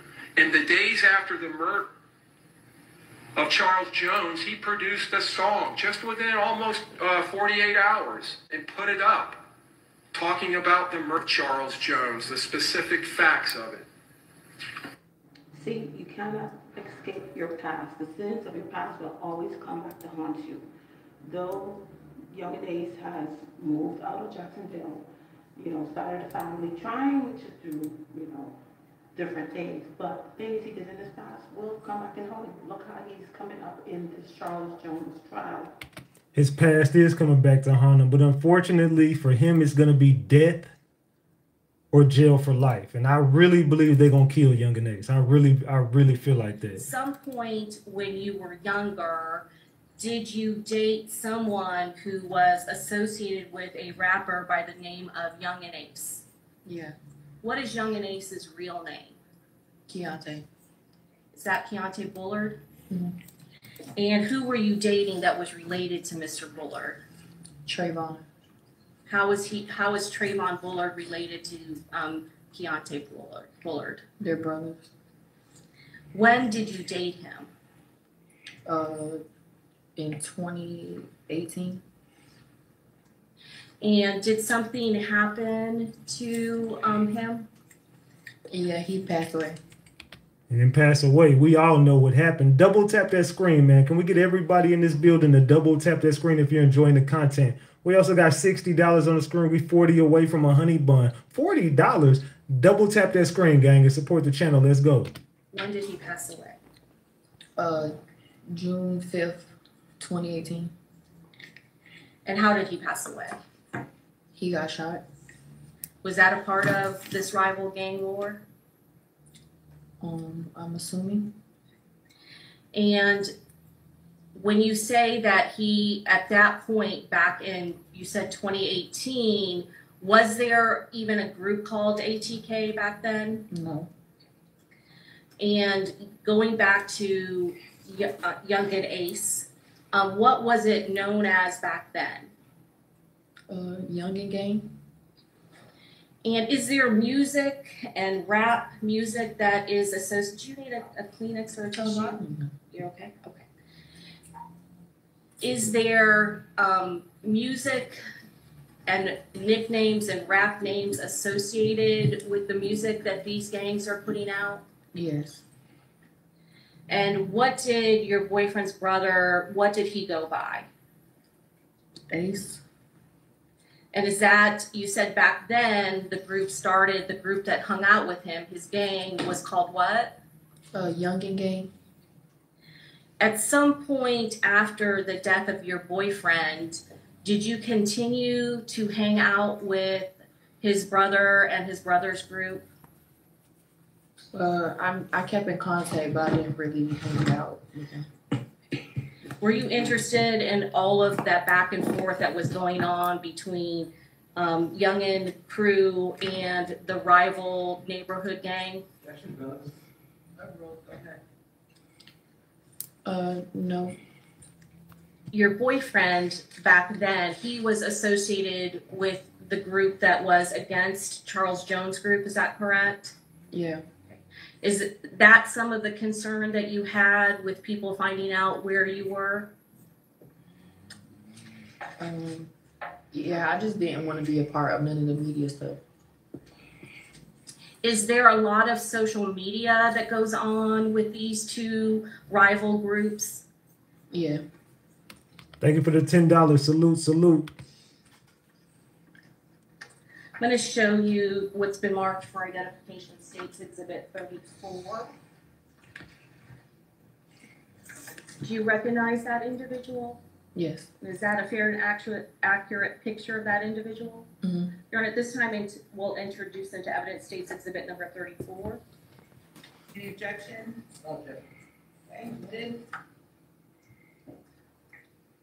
You mentioned knowing what ATK is.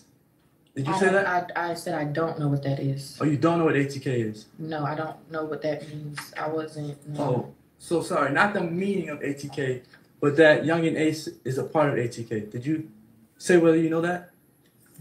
Yeah. Okay. ATK and 6 Block, do those two groups get along? No. Charles Jones, just for the jury, is a part of 6 Block, is that correct? Yeah. And Yungeen Ace is a part of ATK, is that correct? Yeah. And to your knowledge, Alicia Andrews is not a part of either of those gangs, correct? I don't know. I don't know her. All right. Ms. Albritton, going back to these drill rap videos, in particular, the song of Charles Jones about your boyfriend, is that When I See You? Is that the song that you're talking about?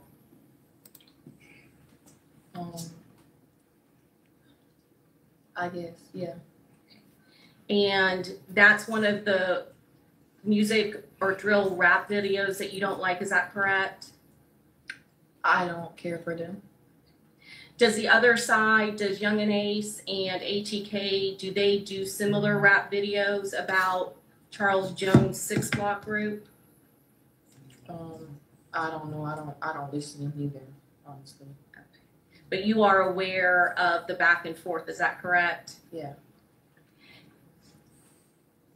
And how long had you dated Yungeen Ace's brother, Trayvon Bullard? Salute Binky for the 5. Thank you, Binky. Salute. 6 months. 6 months. And then when you were in Tampa, who were you hanging out with again? Mr. McCrae, is that correct? Yeah. How long had you been friends with Mr. McCrae? I've known him years. And were you invited by Mr. McCrae to go to this event? Yeah.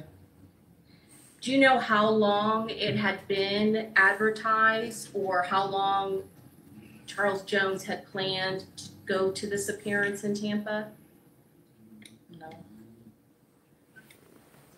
Do you know whether or not it was posted on social media? I think. I don't remember. You don't remember? Okay. And you said that you didn't know Alicia Andrews. Did you ever know or hear of a person by the name of Isaiah Chance? On Instagram. And did he also have a nickname, a gang nickname, a rapper nickname? Yeah. What was that? Gutta. Gutta? Okay. And when we talk about these groups, now that you said that Charles Jones is a part of 6 Block and Yungeen Ace developed into ATK, is that correct? Yeah. Those are the rival groups? Yeah. Would Isaiah Chance, Gutta, I wouldn't know. I don't know. You don't know what side that he's on? No, I've never really heard of him till this occurred. Oh, okay. All right. Yeah, right. Right. And look at Kesey. I said, why they say y'all talked on IG? He just hearted the message and I laughed at it. So Kesey knows he was talking to Alicia and he knows he was talking to her. Kesey was on the phone with her as soon as Foolio died.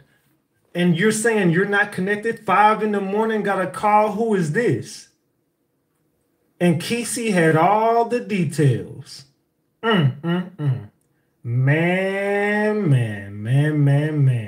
5 in the morning, got a call. Who is this? Alicia Andrews called and gave Kesey the heads up that the hit is done. Kesey hit up Ace.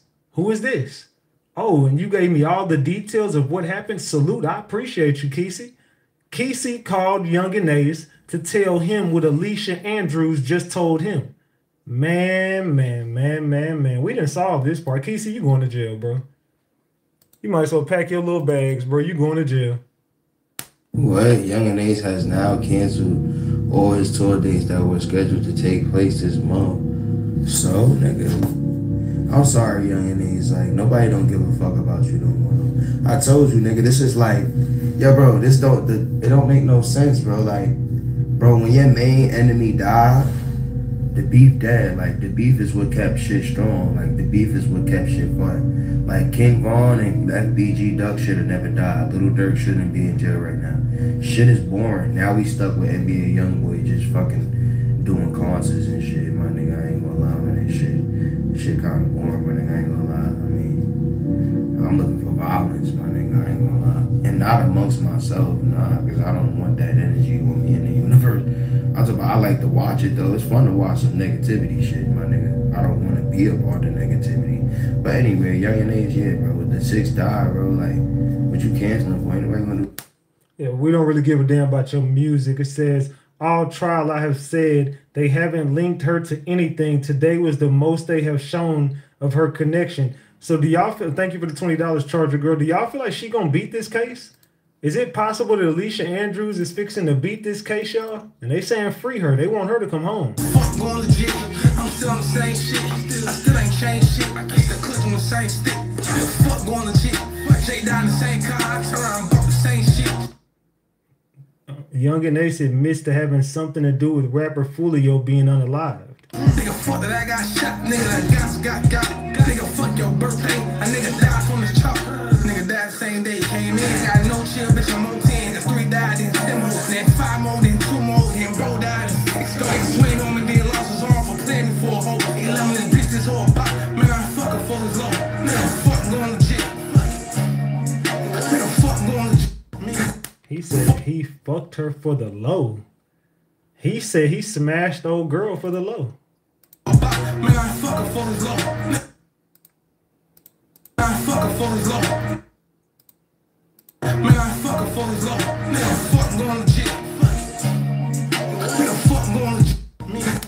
Man. This dude just keeps snitching on himself. He just can't stop telling. Nigga's a professional tattleteller. This dude just loved telling on himself. This nigga just keeps snitching. I'm sorry, Yungeen Ace, you be talking, bro. You be telling in your raps. You do a whole lot of telling in your raps. Now, I'm not gonna lie to y'all. I still have no understanding how a cell phone that's actually being used as the comms for a premeditated first-degree unaliving is still not probable cause to go up in somebody's house, but whatever. They also reiterate to the jury that the Airbnb was actually booked by Rashad, and again, like I said earlier, within minutes of that DM.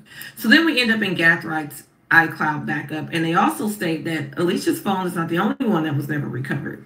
So they never recovered Alicia Andrews' phone or Gathright. So Sean and Alicia, they don't know where the fuck their phones are. Neither was Gathright. So they have to rely on the iCloud backup data because they don't have the phone. They talk about messages from Isaiah Chance to Gathright where he sent the address for the Airbnb. They also indicate that outside of not finding the phone at all, the next best thing was Rashad Murphy's phone. but it never went to Tampa. It was in Gwinnett County when they caught him, but he never took his phone to Tampa. But it looked like Davion Murphy was calling the shit out of everybody on June 23rd. So they start to line up the cell phone dump or the iCloud backup data with the surveillance and what they know about each defendant, co-defendant. So basically they point out things like how at 2:08 a.m. on June 23rd of 2024, there's an incoming call to Alicia's phone from Gathright when they allege that the cruise is actually en route to Teasers. How there's another call around 2:31 a.m. on June 23rd, and that was an outgoing call to Gathright from Alicia or from her phone. So I'm saying names, but again, these are from device to device. We can't say who had what. Or how there was an unsuccessful call at 2:32 a.m. on June 23rd, 2024 from Alicia's device to Gathright's device. Now, there were some actual messages between Gathright's device and Alicia's device, but it was only found in Gathright's backup. And that included the sharing of the location of Alicia's device. Now, they also point out that there are some time frames in the surveillance at some of these clubs where it looks like Chance has Alicia's phone and he has it to his ear. However, there's no data on the phone. Well, I won't say no data. There's no corresponding phone call. But there is some sort of data running in the background. So they said that this implies that there was some sort of communication that they were not able to trace like they normally would, and also indicates that they were using some other app or some other source to be able to communicate with each other. So they show more messages that show that the live location of Alicia's device was being shared with Sean Gathright's device, and some of those location messages went with pick up your phone. Now, a couple of those went in, and a couple of those pick up your phones. One of them happened right when Charles Jones and his crew had just walked inside a teaser. And they can confirm by surveillance that Isaiah Chance and Alicia Andrews were still sitting in the cruise at that time. I ain't saying it mean nothing, but I ain't saying it don't. Now, they also talk about how at 4:25 a.m. there's another live location sent to Gathright's device again, 1 minute after Julio Foolio gets to the Home to Suites and 15 minutes before the pops let off. Then we get into some messages from Gathright's backup. Now, a couple of things that have been happening is the defense in a lot of these cross-examinations a couple of days ago have been asking about a Kyla Enright and asking people, do they know Fat Boy? And we've never been able to figure out who that is. But then we get this message exchange from Gathright to Kyla. Says, I need y'all to text Fat Boy. Now, Ramos at this point identifies that he does not know who had the nickname of Fat Boy. On June 23rd at 12:32 a.m., Kyla says, about what? Gathright's device responds, says, tell him you want to pull up on him. So Kyla's device responds, he know I'm gone. I've been FT him all night. Ramos doesn't know what FT means. I'm assuming it's FaceTime. So Gathright's device responds, he in Tampa right now. Gathrights device further says, make it seem like you don't even know he here. He had an Airbnb with 6. And we know who Mr. 6 is. So now, we know who Fat Boy is. Oh, wait. So we know who Fat Boy is then. We just figured out who Fat Boy is. If Fat Boy is in Tampa at the Airbnb, then we know who there's only... I mean, I think y'all can figure out who Fat Boy is at that point, man. Listen to this text exchange. So Kyla's device responds, he know I'm gone. I've been FT him all night. Ramos doesn't know what FT means. I'm assuming it's FaceTime. So Gathright's device responds, he in Tampa right now. Wasn't Omerta at the Airbnb? If I'm not mistaken, Omerta was at the Airbnb, wasn't he? Hold on, man. Let me take a drink of this, man. I'm over here feeling good. Right? Let me take me a little swig of this. Hold on.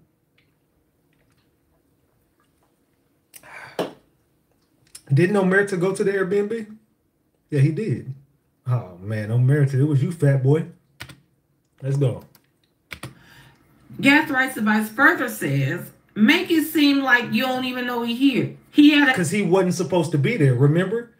He wasn't supposed, he was a surprise. No one even knew Omerta was coming. He just popped up. Remember? Oh, it was Omerta. Airbnb was 6, and we know who Mr. 6 is. Now I'm going to use the So terms listen again, Mariah listen the again, Lion listen Trump again. Says, make it seem like you don't even know he here. He had an Airbnb with 6, and we. He had. He's with Foolio. Omerta set Foolio up.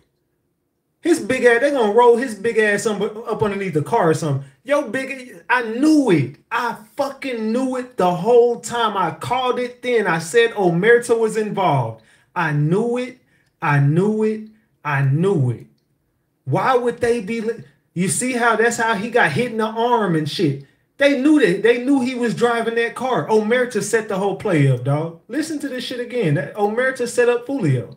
But then we get this message exchange from Gathright to Kyla. Says, I need y'all to text Fat Boy. Now Ramos at this point identifies that he does not know who had the nickname of Fat Boy. On June 23rd at 12:32 a.m., Kyla says, about what?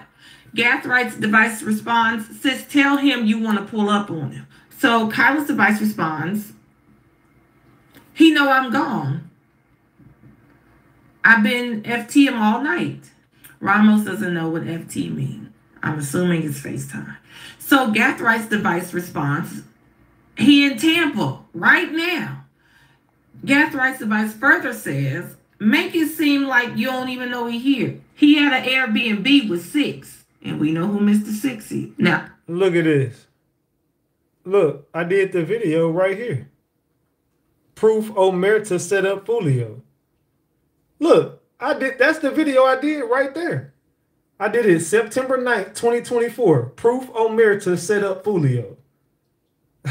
That's crazy work. And it said, who took the fatal? Yeah, was he the one who took the fatal shot paid off by Yungeen Ace? I told y'all he got paid to take that hit. Look, I told y'all he got paid to take that hit last year. I knew it. I'm going to use the terms of Mariah the Liar from YSL. But he said, listen, tell him you drunk and you down to do one. Ain't that what she said? Then there's no response. And shortly after that, Gathright says, never mind.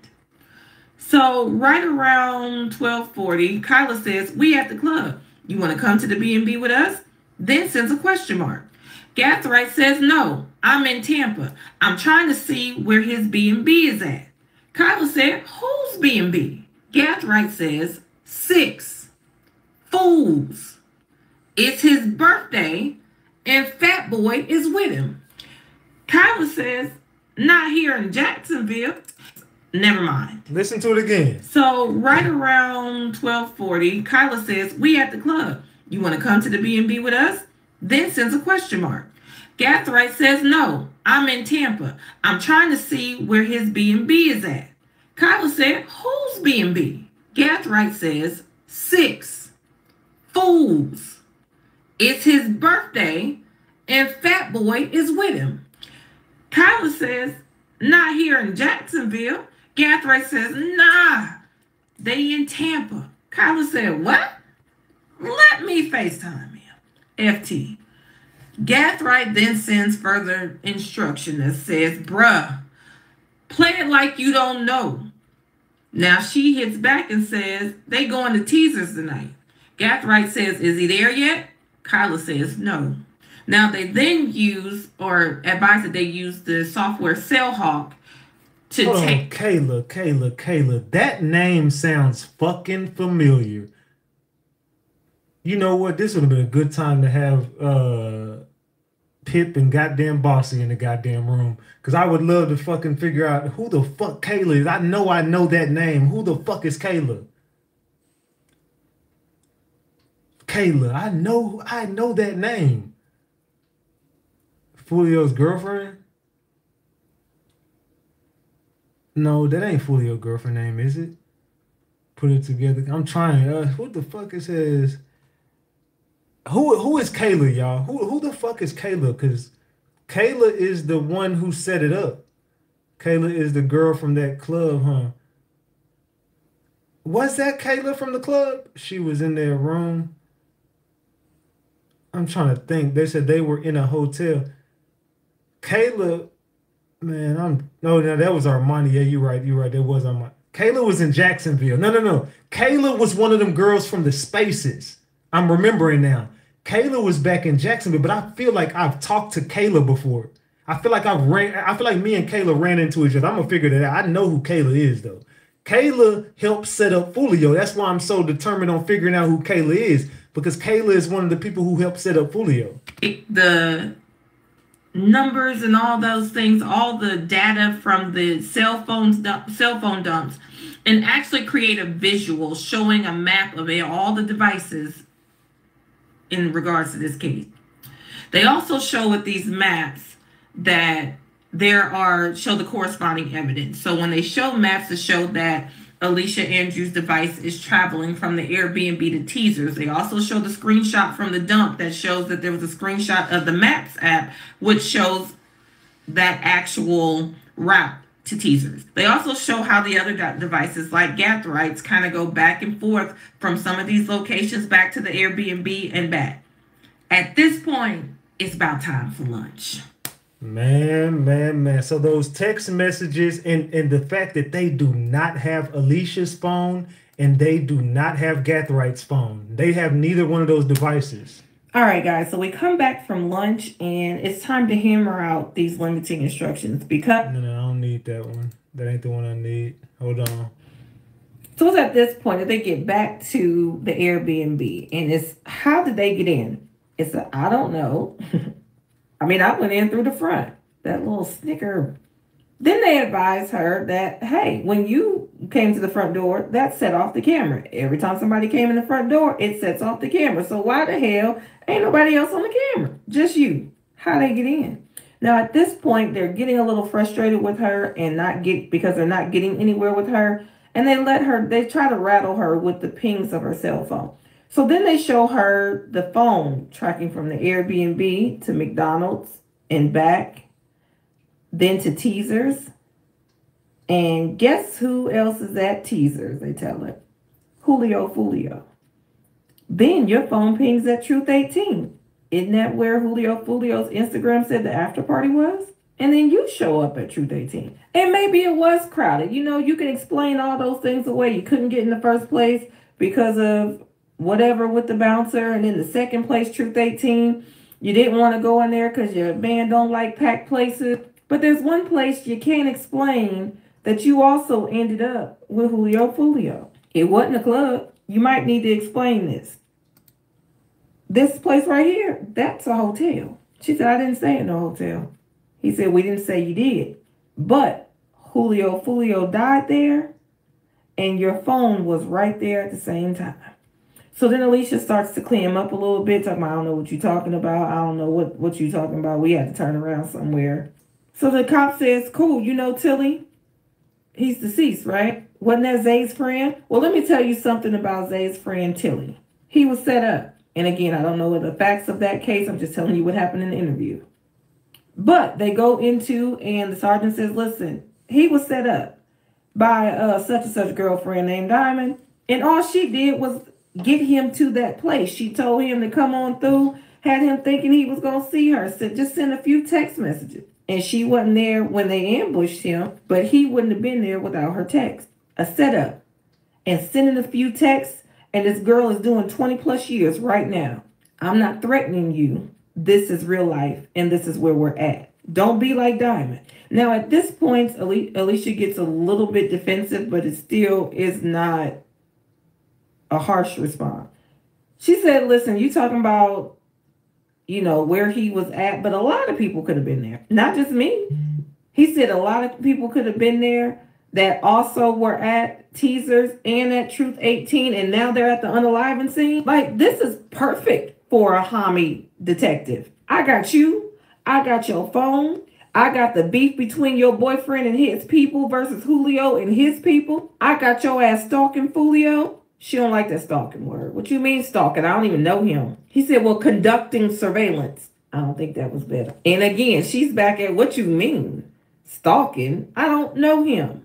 So it's at this point that they realize that they still have not made any headway, and they try to lay out the case again. So they start to lay it out a little bit harsher. No one's yelling. No one's screaming. They're just saying, listen, you were there. You're a part of this, period. There's no debating that. But I know you're not my pew-pewer. I know you didn't pop anybody. You're not a popper, are you? You ain't popped nobody in Tampa, did you? She said, no. He said, listen, that boyfriend of yours got you in this shit way too deep. That phone, that's what's hurting you. This is first degree. This is life. The jail will be your nursing home. You don't get to have your child. Well, you can have it, but they're going to snatch it away from you. And you'll never see that baby unless somebody bring them to see you. You'll never see your family again unless they come visit. And even that can be behind glass. Because when we walk out, reality is going to walk the fuck in. And you ain't going to be able to change that, baby. The only thing right now that might help you is if you tell the whole story. Because after today, your life ain't going to never be the same. Ain't no minimizing your part. Ain't no acting like you wasn't there. You were there, baby. We seen you. Your phone is there. You're all the way in this. And I know you love Zay, but I hope you don't think he love you. Because what part of loving you got to do with using you? He's smart as hell. He used the fuck out of you. That ain't his phone pinging everywhere. Ain't no more family dinner. All because he used you. He's so smart. He knew exactly what the fuck he was doing. And he used your phone to do it. And the only person pinging everywhere, the only device pinging everywhere is your ass. She's still shaking her head talking about she don't know what they're talking about. So he said, listen, you can't come to Tampa. Go to 2 of the clubs, the only 2 clubs that he went to. Trying to tell me you talked to a bouncer? You ain't talked to no damn bouncer. She said, yes, I did. He said, no, you didn't. Then he stopped because he realized he was getting a little hype. He said, listen, I know you love Zay, but are you willing to throw the rest of your life away for him? Like, his shit told through. He gone. But you still have a shot. But you only have a shot if you're being honest. She said, well, listen, you keep telling me I'm trying to be honest. You keep telling me everything I say is a lie. He said, no, you're not being honest. So he said, okay, let's take a step back. Let's do one question and you be honest. Did you let them in the back door of that Airbnb? No. He lost it. Then how'd they get in there? She said, no, I walked up and I knocked. He said, you had the code. You got to use the code to get in. She said, I didn't have a code. He said, well, how many women do you know that went to prison? She said, I don't know. He said, you should know that. He said, listen, you young and small, and where you going to end up is in a horrible place if you don't tell the damn truth. She said, I gave you the truth. You didn't.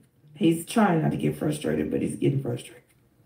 So finally, Campbell says, do you think I'm good or bad at my job? She said, I don't know what you are. I don't know you. He said, I'm extremely good at it. And me and Ramos, we have never had an unsolved homie that we worked on together. Now, your ass gonna be in prison, and you ain't gonna never get out. Listen to me when I say, ain't no Zay after today. Oh, he was hot. Now, they explain, we don't normally show our hand, and we've showed you, like, the discovery. And we only show this when it's time to charge. So after we leave here, we're going to go right on down to the office and get an arrest warrant for unaliving. That's trial. You're going to have to talk to your parents through a window. Like, you really finna be gone over Zay and his beef with Julio. Then he got to calm himself again. So what do y'all think about this? She is about to pack herself up for the rest of her life for Zay. She's going to do it. She's going to do it for Zay, allegedly. To establish the context of Alicia Andrews' reactions and responses. All right? Help us find a cure Let's for get right here. Parkinson's. Hold on, gang. Vote yes on Proposition 14. This is what the Man. Let's get to this Alicia Andrews interrogation.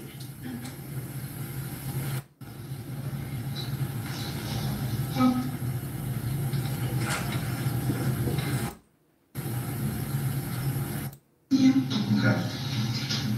Who was driving the car at that time? Was it the little brother that you were referring to? No? So you don't know this guy right here that's driving? Salute to OG 10 baby for the 5. I appreciate you.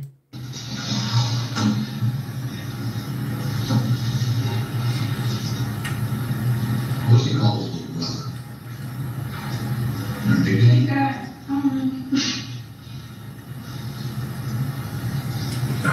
So tell us a little bit about what you guys do in Tampa. Just find a place to go, and I was hungry a lot. And I need training, so. It seemed like she could have been a sweet girl, but fucking streets trapped her ass. And she think that I think she really is in love with Chance. I think that she would definitely do this life sentence for him. That's the crazy part about it.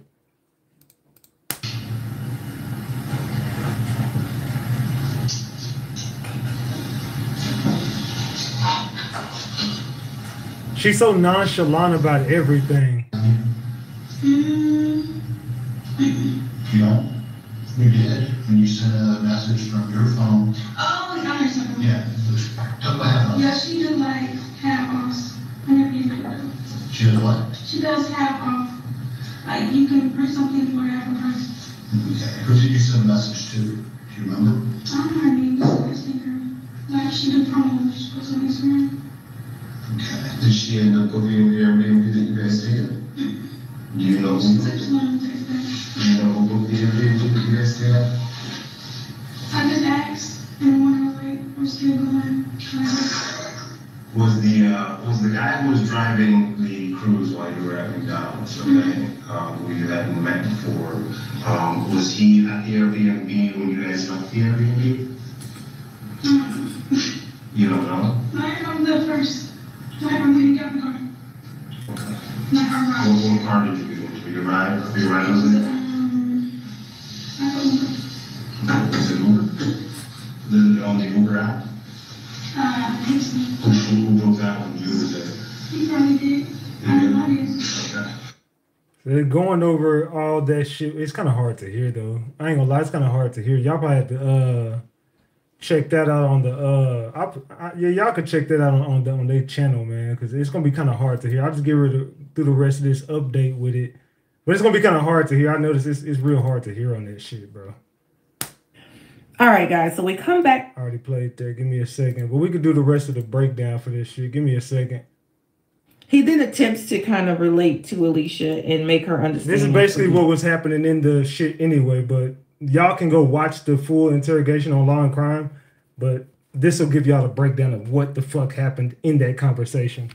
He says, salute for the little pretty. Thank you for the 5. I appreciate you. Listen, I get it, but if you don't, Zay then put your ass in a shitty situation. Because once the jury get this, we made our case. We proved it. The case is proven. You were there. And a lot of times it's not about just proving our case. Sometimes a jury wants to know why. Why did she do this? And you ain't saying nothing. Sometimes juries want to know, is she sorry? You ain't saying nothing. If Zayden dragged you in some shit and you was knee deep in it before you could figure it out, like, just say that shit. But a jury ain't going to believe just anything unless you say something. Now, it's Campbell Ramos and Alicia in the room, and he going to say, everybody in this room know you lying. You was in Tampa. She said, I never said that I wasn't in Tampa. He said, so you was in Tampa? She said, yes, I said that. You was in Tampa? Yes. To take out Foolio? No. He said, listen, we know that y'all were feeding info from the cruise to the Impala. And in those last moments, can't nobody confirm where Julio is seated in that entourage but the crew. She said, well, what do you want me to say? You keep telling me I'm lying. Every time I try to say something, you say I'm lying. He said, how serious do you think this is? She said, I don't know. He said, baby, this is the most serious day of your life. You are only 21. We're giving you an opportunity to say something. It's your phone that's pinging everywhere. I mean, your boyfriend, he's screwed. You just screwed him. You identified him in the video. That was you that just did that. Before we talked to you, we ain't really have him like that. Now we do. Him and little brother. You did that to them. Alicia did it. So you want her to believe that they used her, but now you want to flip the script and make her feel like she's a snitch so that you can use it. I guess it's a tactic. Okay. So at this point, Alicia gets possibly flustered, but it's not a big react. But you can tell that she's a little bit different, and now she starts to offer a little bit of information because what? I didn't do that to them. I screwed them. I did this. You can tell that's probably going around in her head. She says, listen, what are you talking about? We were out here looking for food. We were looking for food and we had to turn around in the parking lot. So he goes back to a jury. He says, you don't think that when a jury hears that story, that you were right there in the parking lot when this man was taken out? Alicia said, and what did that have to do with us? He said, did you see the Impala with you? She said, what? He said, the Impala. The Impala came to Tampa with you. And then he said, do you know what license plate readers are? She said, no. He explains what they are. She said, I'm not understanding. He gets frustrated again. What are you not understanding? He said, the only way that you would get the same cars for hundreds of miles, hitting the same license plate readers multiple times at different places, hundreds of miles away, at the same time, same minute, is if you won the lottery. That's about as good. You would win the lottery for that to happen again. So we know the Impala came with you. When she says she doesn't know what he's talking about still, he jumps off of the Impala and jumps on the mask. He said, so why you got a mask on at the club? She said, because I'm pregnant and I don't want to get... Then she switches it to, people be smoking and stuff. He said, but wait a minute, at McDonald's, you in the car with somebody you don't even know with no mask on. So you trust him? Somebody you don't know? I don't get what you're talking about. I already told you I was with my boy. He said, I don't know. I don't get it. Listen, you leave little bro house. He's traveling in his Impala. The cruise is traveling with across 1 million LPR to both clubs, the scene of the unaliving. So what that mean? She said, what you mean?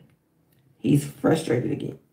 He said, we know that Impala is the little brother. Was there an Impala? Ain't that his car? She said, I don't know what kind of car. I don't know who car that is. He said, you don't know people's cars when you see. She said, they're not kidding to me. So you don't know the car. They're not kidding to me. But whose car was it? They're not kidding to me. Who car? I don't know. They're not kidding to me. He said, I didn't ask you that. He said, you tell me. Matter of fact, this you and Zay going out to Airbnb? Now this time she says, it's me. Is that Zay in front of you walking up there? I don't know. You don't know. Now it's clear at this point, she like, I ain't saying shit else because y'all gonna be trying to take more folks down saying I said. It don't seem like she gonna say nobody name no more. So then he says, well, wait a minute. Right here. Is that Zay's little brother right here? She said, are we done yet? I don't know these people. He said, we still asking questions. And I'm answering them. No, you aren't. Man, I don't know. He said, no, I don't know. What I don't know is how I'm going to explain to your parents why you want to throw your life away for this. And he pulls out pictures. Now, as she looks at the pictures and still is seemingly unfazed or in some sort of state of shock or don't know, don't care, or don't understand, whatever it may be, he gets frustrated some more. He said, oh my God, do you understand that you're not going home? Do you think first degree get a bond? Let me tell you what's getting ready to happen. Ain't no bond. You ain't gonna get no bond. You gonna go to jail right here. Then they gonna take you off to Tampa. Then you're gonna wait there about 2 to 4 years trying to get a trial. Then you're gonna probably have a public defender because you ain't gonna have the money for an attorney because a real attorney gonna cost you about $200,000. Then you're going to go to trial and we're going to show the jury you in the car everywhere this person unalived was, including the final unaliving scene. They're going to see these 3 masked men run up on this man and take him out. Then they're going to see you flee. And then when the jury come back and say guilty, you're going to get life. You're going to go to prison.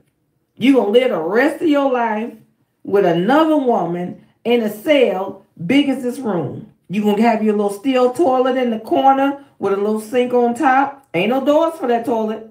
And every day of your life, a guard going to tell you when to wake up, when to eat, when to go, when to come, when to stop, when to lay down. Every day for the rest of your life.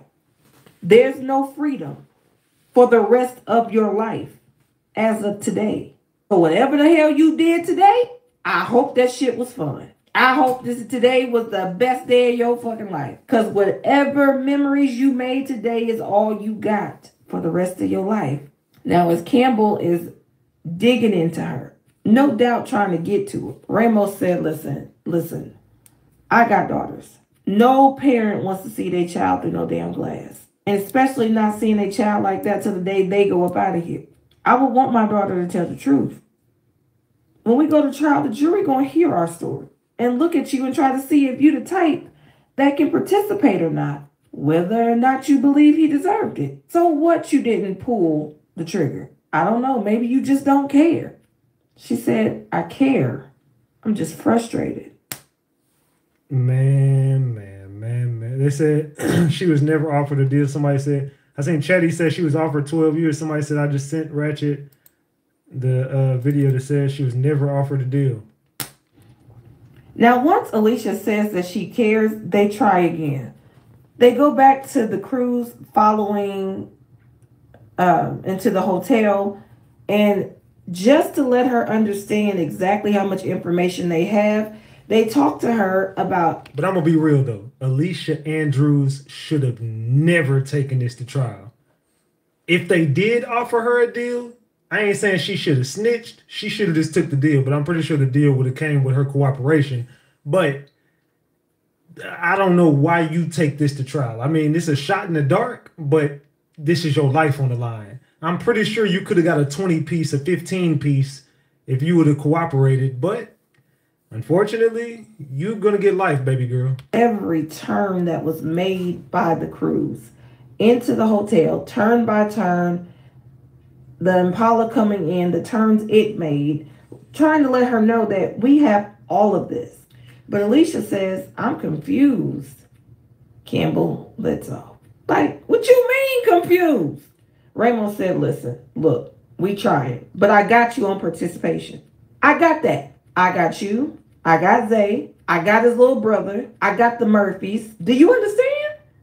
Like, do you get this? Do you understand the severity? You're going to get convicted with this group. You're just a young girl, and you done got dragged into this bullshit. Dragged into his shit. You're about to be a mother. You have the opportunity to say something. You're in this. That part is not up for debate. I'm just giving you a chance to put your story on the record. You don't want to live with this. All that hair done, nails done, out with friends. Hell, Thanksgiving is done. We're here. You're about to bankrupt your parents tonight. Do they own or rent their home? She said they own it. He said now they got to remortgage it. And they're going to take every cent they got to try and save you. And it's in vain because they can't save you. You are going to ruin their lives starting tonight. The financial burden, their age, they'll never recover from that. Look at this. Look at them. Look at this picture. Look at them. Look at who you are choosing. There's only one person out of this group that remotely stands a chance. And by standing a chance, I mean standing a chance to get some mercy. These guys right here, they fucked. We already know about them. Salute to Shu for the $3. I appreciate you, Shu. Salute. Don't be selfish. You are choosing this. And I don't understand what the problem is because this is free. The truth is free. Now, we only telling you this because we do believe that you're not a bad person. Also, you obviously don't understand the legal game. But you got some good in you. Them motherfuckers are terrible. You haven't popped nobody, popped at nobody, took nobody's life, stood behind the trigger, stood over somebody and popped up. You ain't done none of that. So why the hell are you trying to protect Zay? If you truly was on the sidelines, then just be on the sideline. But you can't be on the sideline and act like the jury dumb. The sideline here is conversation. You were shoulder to shoulder with him walking in that parking lot. You ain't hear nothing? That's what you gonna want them to believe? They ain't gonna believe that. Y'all in the car, shoulder to shoulder damn near. Only thing in the middle is the center console. You ain't hear nothing? You want them to believe that? She said, I don't know who he was talking to. He said, listen, we grown. And we've been here longer than you. We've been investigating as long as you've been alive. Do that make sense to you? You shoulder to shoulder with somebody all night and you don't hear shit? She said, no, I kind of just tune out. Now that little giggle this time set him off because he said, see, she playing. This is real. This is real shit and you're not getting out of it. The stalking, the tracking, the doing surveillance, whatever you want to call it. It's only two places that he go. And your ass go. She said those are clubs everybody could have went. He said, you clearly ain't from Tampa because don't nobody go there. Neither one of them. He said Teasers is one of the shittiest places. Don't nobody go there. And that damn Truth 18, ain't nobody going there either. Y'all was on some out of town shit. She said, so I can't be in the parking lot now? He said, not when he getting killed. It's the parking lot. How am I supposed to know? Like, so what? And another giggle comes out. He said, see, you think this is a game. He said, now, how would you feel if one of those other guys try to save what they can of themselves and try to get some mercy for themselves and take a deal and talk on all y'all, on everybody, tell their story and knock your block off? You're lying. I know you know. I'm not lying. I'm not lying. Let's just stop debating it. The evidence proves it. He said, you just keep saying it. She said, no, you saying it. He said, listen, you playing right now. You are about to end up with a first-degree charge. Do you not understand that the majority of the evidence that we have is against you? You identified yourself. That's your phone. That's you in that parking lot. She said, enjoying my time like everybody else. He said, listen, I guess you think this is a game, but guess who's going to get the honor and the privilege of going down first before everybody else for Foolio? You. You and your phone. And the crazy part about all of this is trial is up in the air. All of them could go to trial and they could beat it, but not your ass, not with that phone. Everybody got a chance of beating their case but you because of your damn phone. Now, imagine Rashad back on the block, drinking and smoking. She said, who was that? He said, don't play. She said, no, for real. He said, Ghost 187. You know, on Instagram, where y'all following each other? Part of 1200, friends with ATK. You really want to play right now? He said, listen, I know you act like you don't get it, but the case against you is only going to get stronger and stronger from today. Because all that stuff that we got from your phone, I'm reading all that shit. Every text, every Instagram, every picture, and I get to give all this to the jury. And the only thing they gonna hear from you is this shit you said today. Salute to T-Jack for that $20. I appreciate you, T-Jack. Salute, salute, salute. He said, and didn't you send Rashad's girlfriend a DM? She said, no, I didn't. He said, your account sent a message to ask for Airbnb in Tampa, and it got booked. She said, no, I didn't. I didn't send no message to nobody's girlfriend. Campbell said, listen, if you ain't sending him, if you don't know who he is, how you know if you messaged his girlfriend or not? He's over it.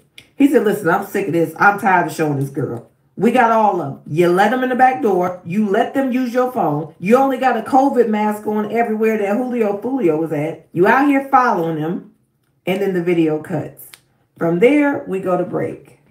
Now, after a very quick break, we come back to another limiting instruction. And that limiting instruction is about videos that have been edited. And basically, the judge lets the jury know that it's been edited so that you don't get irrelevant information because those portions won't assist you in the considerations that you have to take. Basically, that must be the point in time where Alicia invoked her right to counsel, of course, which they didn't play. And the rest of the video is for naught. Back to Ramos. Crazy ass story with Alicia Andrews, right? Salute for the membership. So after the interview is over, we go back to Detective Ramos, where he speaks on his tactics on interviewing, the approach that he took, the discrepancies in her statements. And they do point out that she did not acknowledge or divulge the information that she actually knows or that they feel that she knows. And that's about the groups, their beefs. She never says anything when the name Gutta is mentioned. When she tries to act like she may not know it or does not call him that, she doesn't mention that she has Gutta tattooed on her chest and her neck. They point out that it's clear that she rode from Tampa. She rode in the Impala from Gathrites to Tampa, and that she took on Tampa in the cruise, left in the Uber. Then you can tell they're starting to end their case because they're putting in all the resources for all the info that they're using for this case. They then start to drop some Instagram DMs between her and a friend by the name of Tarnisha, basically of her saying that, hey, I'll be back today. His mom asked if I wanted to get dropped off after we left the phone place. He kept telling me to wait a week. That's why I've been sitting. And Tarnisha saying, hey, just tell them to bring you tomorrow. And she says, okay. Hey, can anybody tell me when is Gutta, Zay, and the rest of the boys going up for trial? Does anybody know when their trial date is? Can anybody tell me? Tarnisha ends up asking, like, why wait a week? And Alicia responds that making sure no police are sitting around before I go there. And Tarnisha says, oh, well, we'll come tomorrow, have them bring you. Alicia says, okay. Tarnisha said, you should have had them bring you earlier. And Alicia explains that she didn't have her clothes to bring with her earlier, so they had to double back and come back to get them. And they say an attachment is sent with that. Now, Tarnisha says, did you get your phone? Now, whatever attachment is there says, laughing my ass off. I see January and April. Those are two totally different dates. When is the rest of the trial starting, y'all? He's jumping so hard, and she says no. The lady said, the detective said that we got to wait until his resisting charge drops. Tarnisha says, well, let him keep that phone. Alicia says, yeah, that's what I said. Laughing my ass off, it was a whole different one. Oh, well. At that point, they point out that they never recovered Alicia's phone. So I guess one set is in January and the other April. Either, needless to say, your boy Ratchet's going to be at the rest of these trials. I will be in Jacksonville. I'm letting y'all know now, ahead of time. RatchetTV will be at the rest of these trials. They then go back into her messages between her and Tarnisha on July 9th, which was the date of the interview. And Tarnisha says, my mom said, get somebody to take you to the McDonald's. Alicia says she at work. His mom, she got the car and she went to work. Tarnisha says, listen, this is why you should have come Saturday or Sunday when nobody is working. Just try to come later or to meet at the McDonald's, and my mom says she can get you from there. She later says, the police is here looking for you. Alicia says, where they at now? Tarnisha said, waiting outside. Tampa, I'll be in Tampa, whatever the fuck, Tampa, Jacksonville, shit, I'll be in the motherfucking place. I'm gonna pop out to Duval too, shit, the fuck, I'll be there. Let's go. Alicia said, oh, okay. Tarnisha puts a thumbs up. Then Tarnisha says, oh, never mind. Alicia says, what you mean? Tarnisha says, I don't see them anymore. Alicia says, they're probably somewhere waiting. But her post on Instagram reflects them Pandora necklaces be looking so cute. And it's a picture of look like a bracelet, but it says necklace. Doesn't really seem bothered. Now they go into Gutta Zay's DM and post. And they show that there's a photo of a crime scene posted on June 5th of 2024 at like 11:24 p.m. with a caption, you won't be playing the game no more, with a question mark. Now, again, Ramos is from TPD. He said he was made aware that this had something to do with the gang beef, but he wasn't aware of exactly who that was or what happened. Now, the day of the unaliving at 6:13 a.m., less than 2 hours after what happened to Julio Foolio, Gutta Zay posts Bill Belichick, and he got the hands up like a touchdown emoji. Also on the day of the unaliving, he posts Tilly, which is his deceased friend that they brought up in the interview of Alicia, when they tried to tell her that just because you wasn't there, you can get it too like that. Now, the caption on this picture from Isaiah says, I miss my joking and laughing buddy. This is 4 hours after Julio Foolio is unalive. Then he shares a photo by somebody named Will Go Crazy, who, again, the TPD officer, Detective Ramos, says he knows that he's affiliated in some sort of way, but doesn't quite remember all the affiliations because he's not working on Jax. But he says that the caption said, if it ain't Don Julio, don't pass me no bottle. And that was shared 4 hours after. And he explains how the Julio refers to Julio Foolio. Next, we get into Rashad Murphy's Instagram. Now, they point out that he searched for and selected Julio Foolio's profile about 4 hours after the unalive. That he searched for him and another person, but Ramos couldn't tell who that other person was. Like, he didn't exactly know the affiliation. He also searched for Spinner Benz the day after the unaliving around 10 a.m. And around that same time, he also searched for Yungeen Ace. They spoke also on how he checked the posting of. Notice how Yungeen Ace, Spinner Benz, all the people that's involved in this shit. Why are you searching for all these people? Let's go. The ads or the advertisements of Julio Foolio, who would repost and post the teasers, flyer, and things like that for his birthday. And it looks like they're saying Rashad was checking them. Now, what they also say is after Julio Foolio was unalived, or at least by the time that he was popped, this man posted laughing faces 20 minutes after this man was popped. Then he posted Brady and Bill Belichick celebrating around 8 in the morning afterwards. Then he also behind that posted Another person, but again, all that Ramos could say was that JSO had advised him that this was a person that was deceased in relation to this beef or this war back and forth, but he didn't remember the name. They also pointed out that on June 23rd, he posted Prosper and Junior's G Day today, 187 babies, and this was in reference to 2 members that were unalive. They then said he also made a post with a song called "I'ma Pay You Back for That," or "I'ma Pay You Back for That One," with the My Rifle quote that's used for the Marine. On June 25th, he posted J. Breezy, or Ja'Cory Rivers, who is being named as a member of 1200, posted his song called "Psyching Out." Then he posted "Whopper with a Chopper" song. And from there, they go into the Cash App records of Isaiah Chan. Now, they point out a bunch of things to show that these are some of the same people, such as Charmaine, Alicia. Charmaine Steiger is the baby mama of Rashad Murphy. But show that these same people are kind of having transactions back and forth. Nothing big, nothing major. But the biggest one they point out, and looks like it's the biggest amount of money, is a Cash App by J. Breezy, or Ja'Cory Rivers, whose song he had posted, sent $390 on June 22nd around 5:45 p.m., which is right around the time that the Airbnb was booked. Now, they also indicate that it was the Cash App account of Isaiah Chance that actually made the purchase with Airbnb. Man. What a fucking crazy case this is. The Julio Foolio case, and we back on the motherfucking case, gang.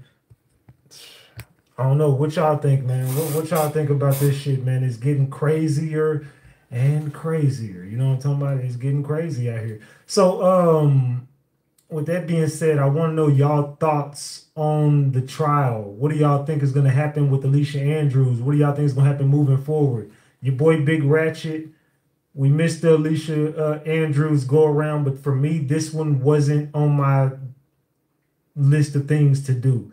I feel like the guys would be a more interesting trial, and I feel like ATK will be more involved with the guys.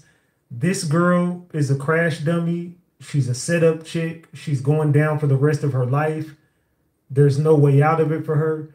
Now, these next set of trials that will be coming up are going to be the most important set of trials that come up. Well, there's the only trials in this, but I'm saying, like, they're going to be so important because they're going to tie in all the 1200 and ATK members, and this is going to set up the RICO. So y'all don't want to miss how this trial ends and how the next one begins. And your boy Big Ratchet will be in Florida. We'll be out in Tampa covering the rest of the Julio Foolio trial. We got to see this through. It's only right if I go out to Tampa. I have to cover these trials this year, next year, whatever year. I went to the Diddy trial. I will be at the Julio Foolio trial. Alicia Andrews, to me, just wasn't on my chopping block, but I definitely want to be a part of the Sean Gathright, Davion, and his brother. I want to be a part of those cases. I feel like those are going to be the cases that I need to be a part of. So, moving forward, y'all know how we're going to do that. We're going to be at them cases sometime in 2026. So, yeah, y'all be on the lookout for your boy out there in Florida. Let me turn this up a little bit. Yeah, y'all be on the lookout for your boy out there in Florida, man.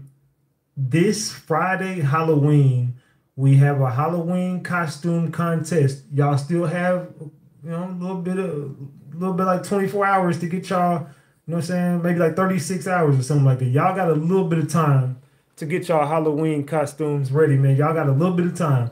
So we doing a contest for $500 for that contest on Friday night. So get your costumes ready. Y'all gonna be able to pull up over here, party with us. We're doing the album release party for all the Ratchets drops Friday. So at 12 a.m. on Friday, technically at 12 a.m. As soon as Thursday night hit, 11:59, 12 a.m., the album will be in all stores. It'll be everywhere. So go get the album. Go stream my album. Go stream my singles. They all out there right now. Just type in RatchetTV on any platform that you do stream music on, and you'll be able to find my music. So, and I dropped a video today on my YouTube channel. I dropped a Heartbreak Season visualizer. Be quiet, Jules. Be quiet, Jules. Lay down. She always barking. Just bark, bark, bark. I'm finna get off here anyway. So yeah, y'all gonna stream my music.